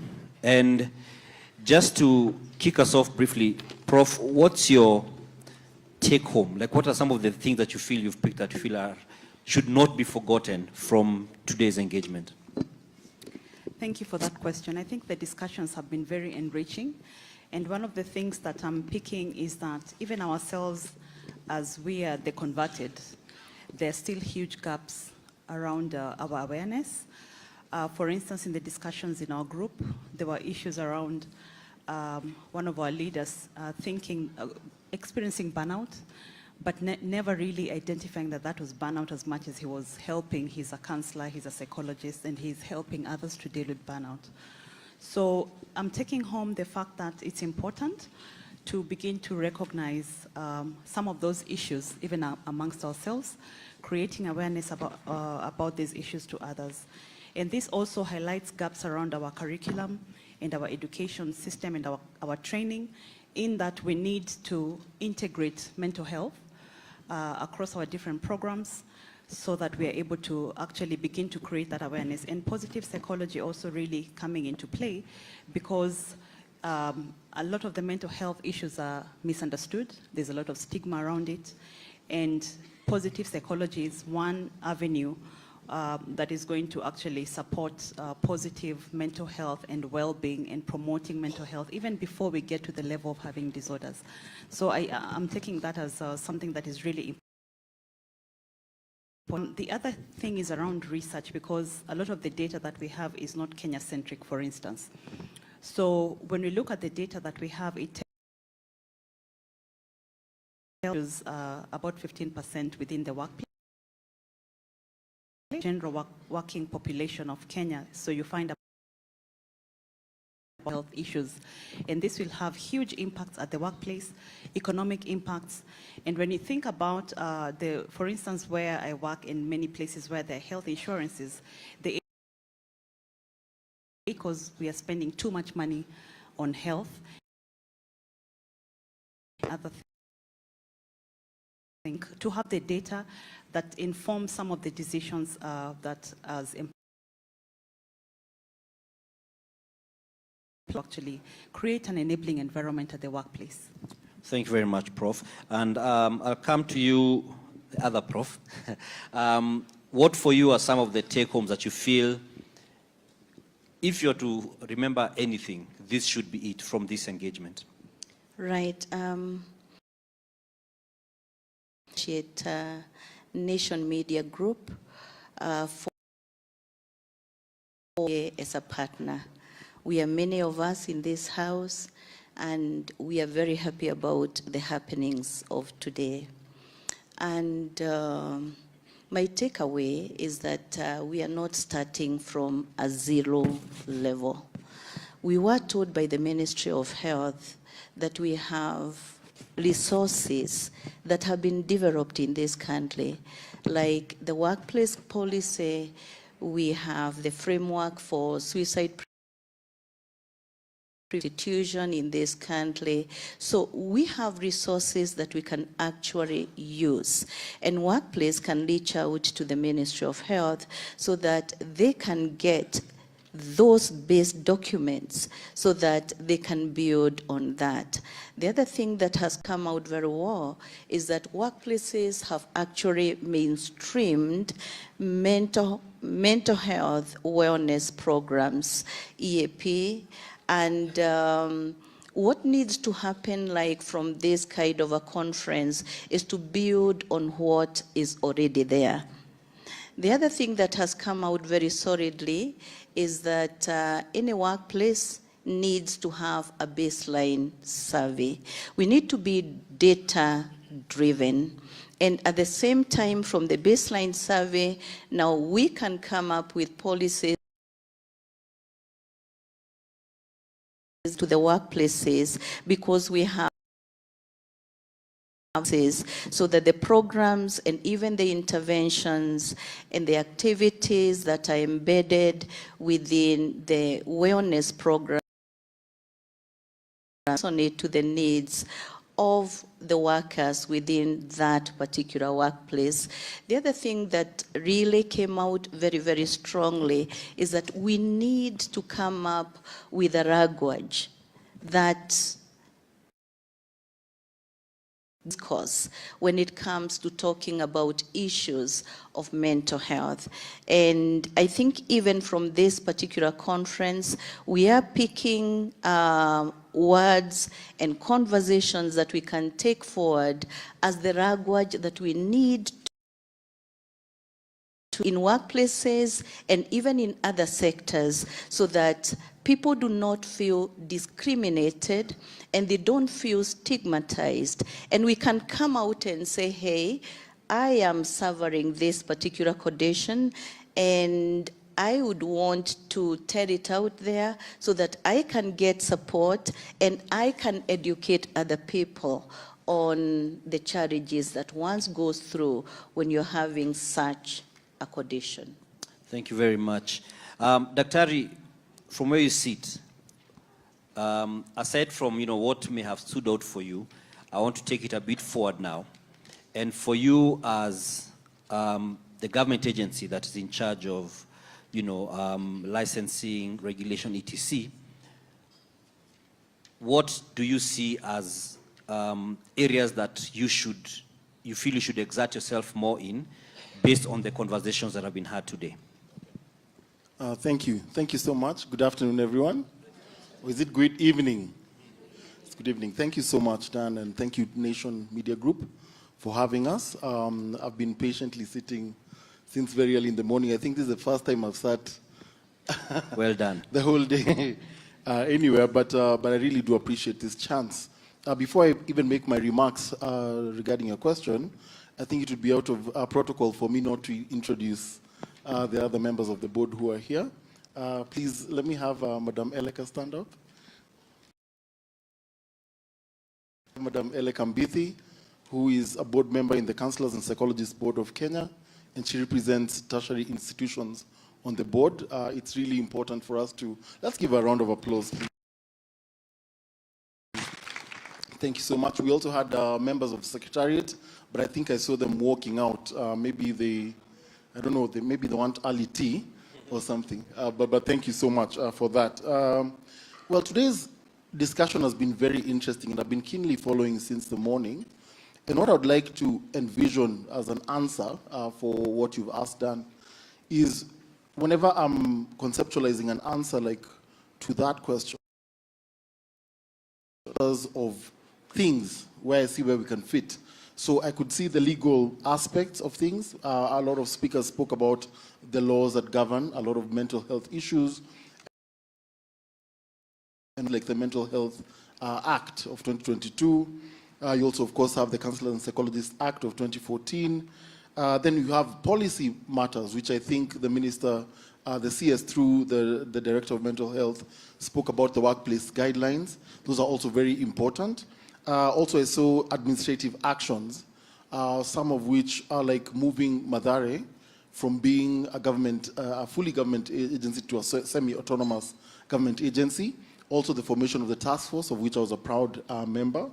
Then I've seen organizations who have actually done a lot of policy work, as Prof was mentioning, that they've now put workplace EAPs and EWPs, and then finally individual interventions. I think it's the first time in a conference I'm hearing important to loud that we can now start beginning to talk about things like those ones. So where does the board fit in? For us, we fit into the HR aspect of it. The counselors and psychologists, the real professionals. We are weeding out quacks, and let this be a warning shot, now that I'm the government today. If you attended a weekend revival meeting in your church and came out feeling inspired that you're a counselor, good for you, but that does not make you a counselor. If you attend a certificate course that's short, that's maybe a 2-week course, that also does not make you a professional counselor. We license people, and the law talks about with a minimum qualification of diploma and going upwards. So we register people around the whole country, the whole republic, all the 47 counties. We've been doing a drive of going around counties, but then we're soon going to be doing a stakeholder engagement with our partners, for example, like KCPA and other associations, who our membership is drawn from mostly. So I want to say that for us, we're here to support. The government does not always carry a big fat stick to upgrade their skills. I'm a career psychologist. I've done it for over 25 years. And I can tell you that what I've seen in this country is transformation. Back then, I was telling someone at lunchtime that when I was doing my undergrad, I was visited upon by some church members. Occult, psychic stuff. That's where we were 25 years ago. But right now, we know what psychology is, and I'm proud to say that where we fit is in actually making sure that Kenyans are protected from people who pretend to be psychologists. I know there's a passion, but is that let us only practicing when we have a registration and a license. Prof. Tamari, and you spoke about research, which is important, and you also mentioned about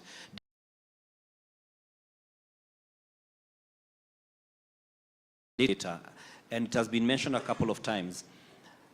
Do you feel, I mean, you said that we don't have a lot of Kenyans, and it would be good to understand why that is the case, if you have any insights on that. Then, whatever research is enough of it actually being implemented, or is it just a bunch of files on our shelves? Thank you for that question. Yeah, so a lot of the research that is done, and this is very typical, always remains in our shelves. However, when you think about mental health, the reason why we don't have a lot of data is possibly because we don't prioritize mental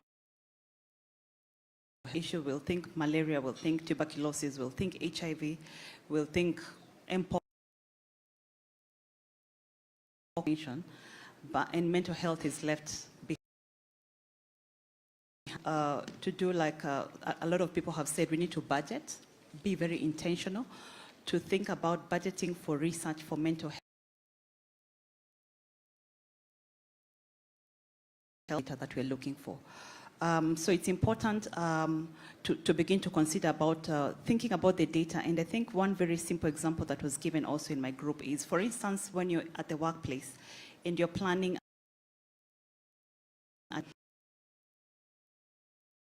at levels, or you know, maybe burnout levels, even before you get into the actual conversations, will be important data that HR can use to see where do we put resources into. The other thing also is around the policies that we need at our workplaces. So like Prof is already saying, we have a lot of frameworks that are nationally driven, that is to our on safeguarding. We need policies on safety at work. We need policies around diversity, equity, and inclusion. And when we have these policy frameworks in place, it's going to guide how to operationalize them. And something else that I see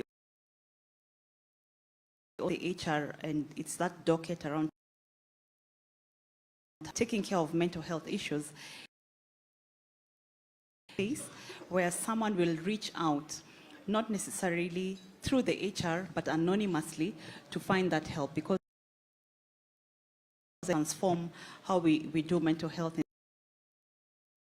Because we have, HR gets data from the counseling groups or individuals that have been identified to support people who are working in AMRE, for instance. So HR will now prioritize mental health, prioritize finances, you know, discussions, create environments where people are going to be discussing, and you know, to get the data that you're looking for without knowing she's out, you know. So those are some of the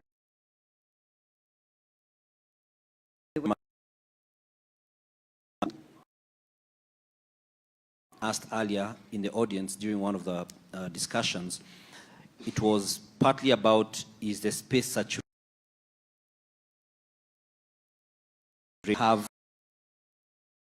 for a number of professionals, different roles, different titles, etc.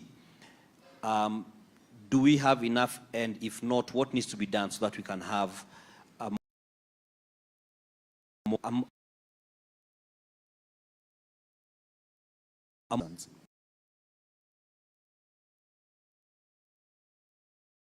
Don't have enough, and this is evident when you go to our faith institutions and you're getting 1 or 2 counselors,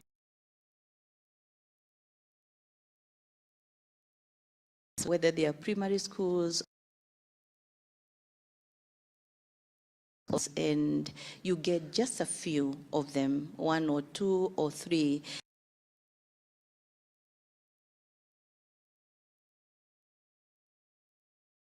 Psychosocial workers within the community. So when you do a scan across the different sectors, that can tell you whether we have enough mental health workers or we do not have. And therefore, I would want to say we do not have enough mental health workers. And we need to train more, and we need to train more with curriculum.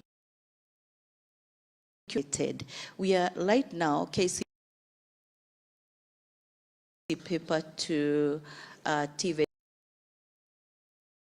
training, and the arm that is in charge of curriculum is called CDAC, and Certification Council. And what we were trying to through coming up with a curriculum in our Kenyan situation, we do not have that we can call a mentor that person so that the person can be trained. We would want to see those people in the communities identifying people with mental health conditions. However, we can say we have psychologists, we are champions in counselors, that is in the line of the para, so that we need of the mental health very much. Daktari, almost just piggybacking on that, then we'll come to we are not fortunate enough to have enough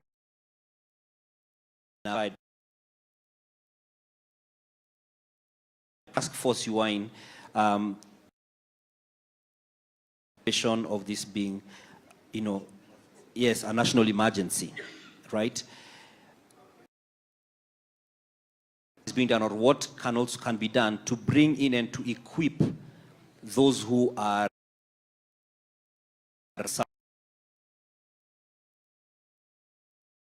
to the temples, to social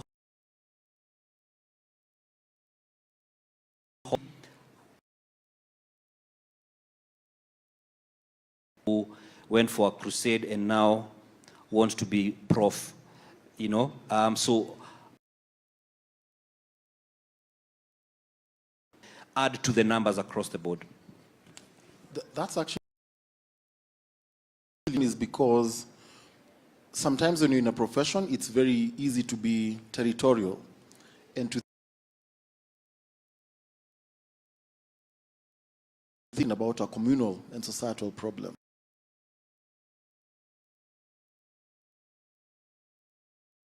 Can be able to do, and what we've been doing actually through many around the country to actually train paraprofessionals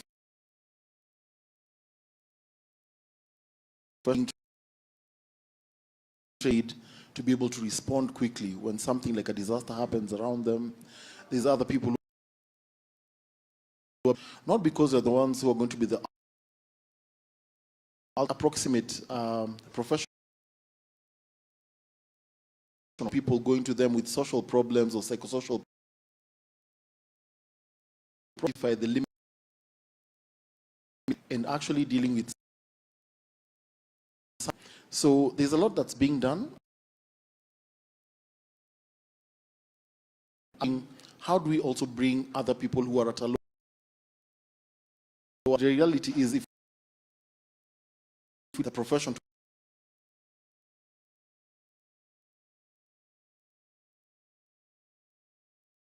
was trained as diploma, being regulated, which means they're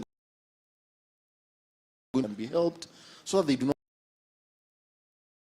tell people, is that a surgeon and a butcher both stitch, and the surgeon is the one who stitches. So we know that a lot of people can open up psychological wounds by talking about them, but they cannot really stitch in that, so to speak, in that kind of analogy, to be able to help Kenyans, and also to identify limits. I think our problem as Kinyanjuism. Now, Kinyanjuism is a French word that does not mean anybody's name, but it's because when you go to downtown, you'll find a hardware that is also an M-Pesa. It's also,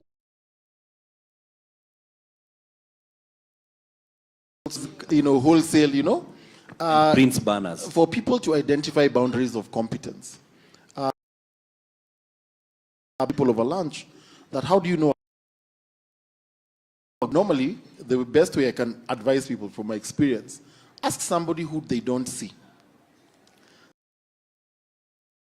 No, I see everyone. That's Kinyanjuism. Because there is no university on earth that teaches you how to see all clients. Marital problem, there's nothing like that. Opportunistic. So what I'm trying to say is that the space here is paranoid, but rather us enabling the people who are proximal to actually do some of the work we can be able to do, which is, for example, screening for basic mental distress, being able to refer, and creating proper referral pathways. Just the other day, I came back from Lamu, and as well as paraprofessionals. I've been to Isiolo. I've been around the whole country, really. And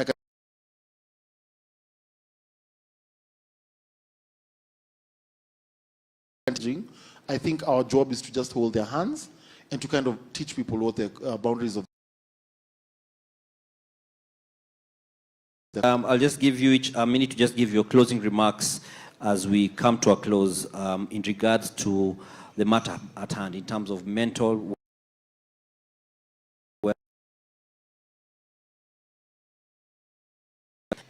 Yeah, that's the fact that we need mental health, so that our young people, when they're coming from school, they can think of a career pathway into the mental health space. Because I think the most current data that I have come across,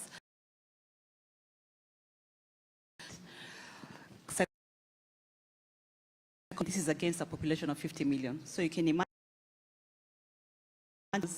then clearly we are not going to get, mental health support. We work majorly around the primary healthcare system, and strengthening the primary healthcare will develop programs like Doc, you're saying, and tailored, even for instance, to be able to identify some of these problems.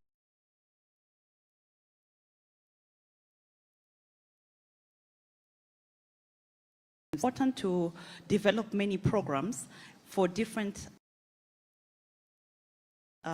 like 6 is where you'll find a psychologist or you'll find a psychiatrist, which means cannot actually access that, also because of possibly. So we have to think about the mental health practitioners of different levels and to do particular things, because even just identifying and referring is very important.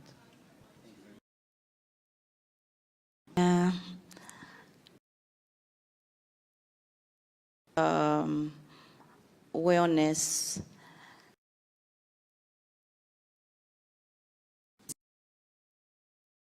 To go back, and I was leading a research in Asia, and it was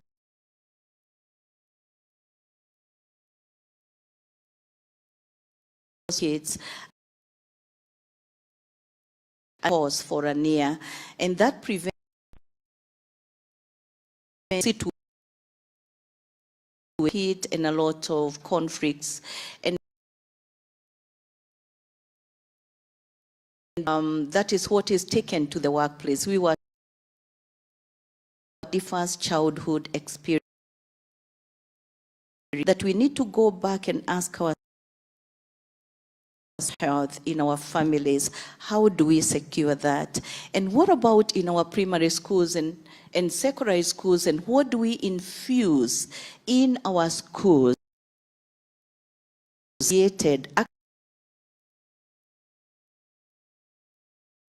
of your to the workplace, they already are taken care of.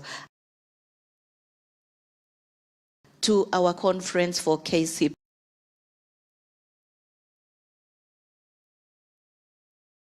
to be on suicide prevention, just like community, within family, and within workplace. You're most welcome again to take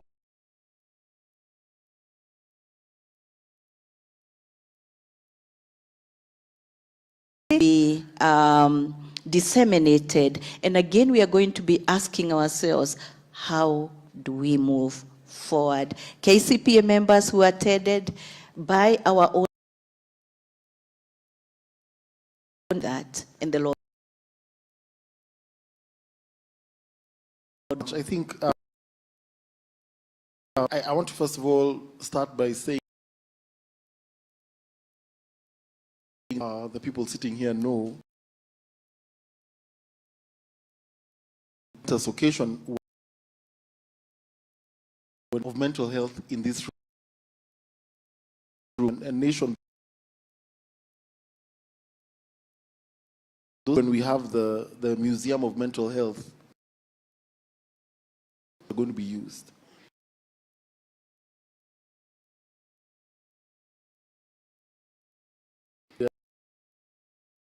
98 bomb blast, who helped with all of the issues, and they were looking at each other, even with Prof, how we rank ourselves on some things. And when it came to fun, and what was it, fun, and the last one about fun, we both scored a 1. And but then when you look at the reason why married to this idea of mental health and making it better for Kenyans.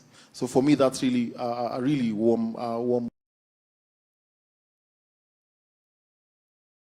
who's in this room and is a psychologist and a counselor. Please register. It's easy to register. Have them. I'll make sure you have all of them.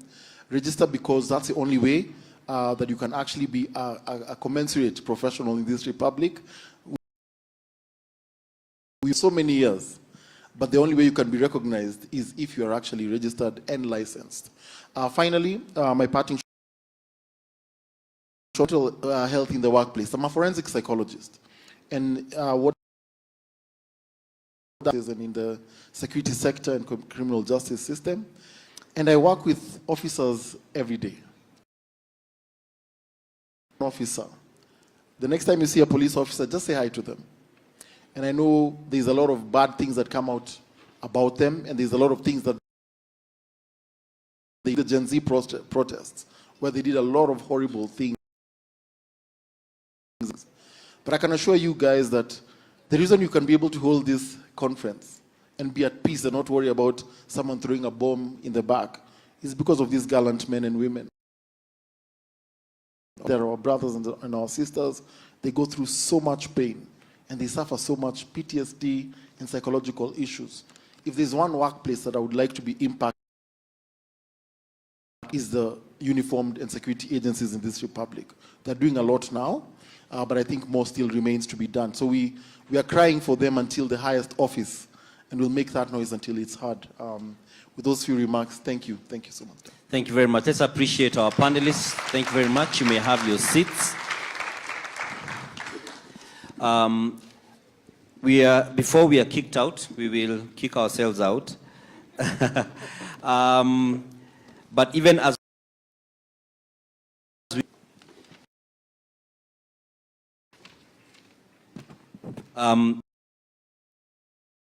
in terms of the stretch of time in one day, so much to learn, like I was saying at the beginning, and I'd said to some people earlier on, is a certificate, you know, or just because of the wealth of insight and knowledge that is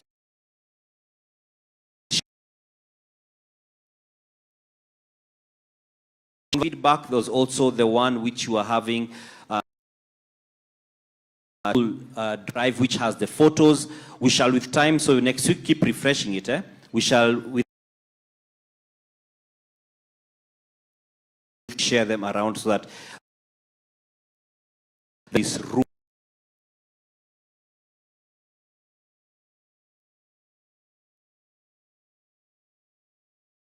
of organization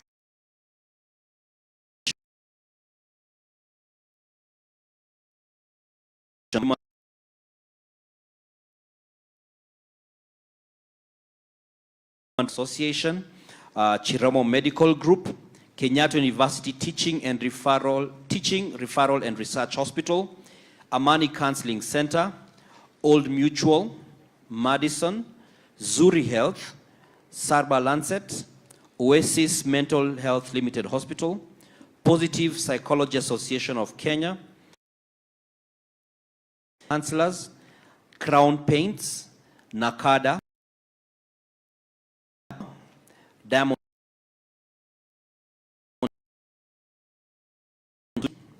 LCVT Health, Del Monte, Counselors and Psychologists Board, whose chairman was hospital, and his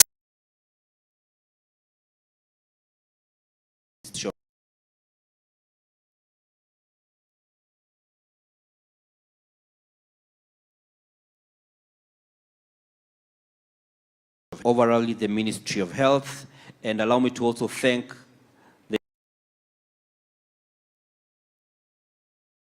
a lot of work has gone into putting this together and making sure that we have this happening, and not just to check a box, but to actually have a tour who's going to put together all the details. We are going to have a meeting with some of the stakeholders to just, we shall then, because we don't want this to be what they say a talk shop. We want to actually put here and have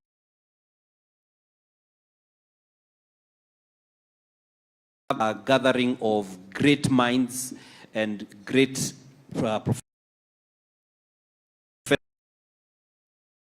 this is what the feeling is, so that it can influence policy across the board. I think that's a good idea, don't you? So then we are, Daktari Gidwa said that in the Museum of Mental Health, some of those walls, just to remind us that we were part of this journey, and not a badge on our shoulders, but because we have a heart for people.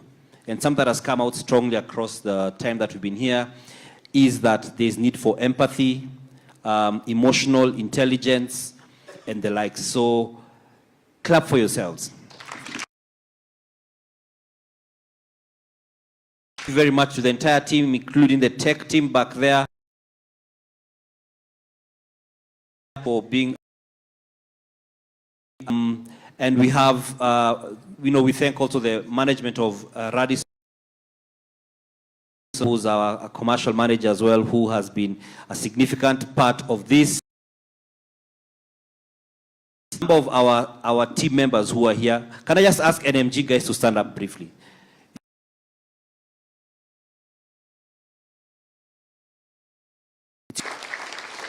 Yes, including Fidel, the hard worker. Yes. Thank you very much, guys. Have yourselves a seat.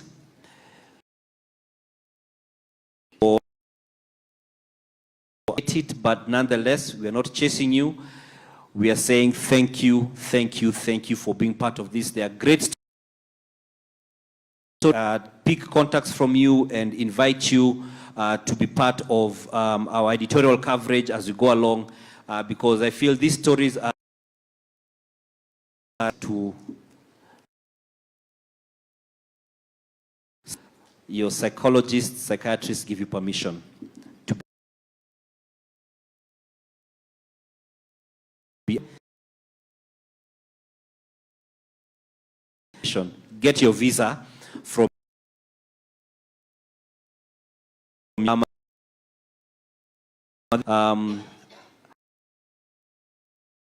is Mina here?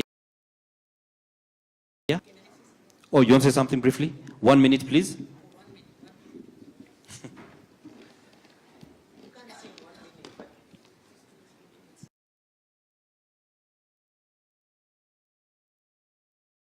Important because there's a lot of research being done on that now, and because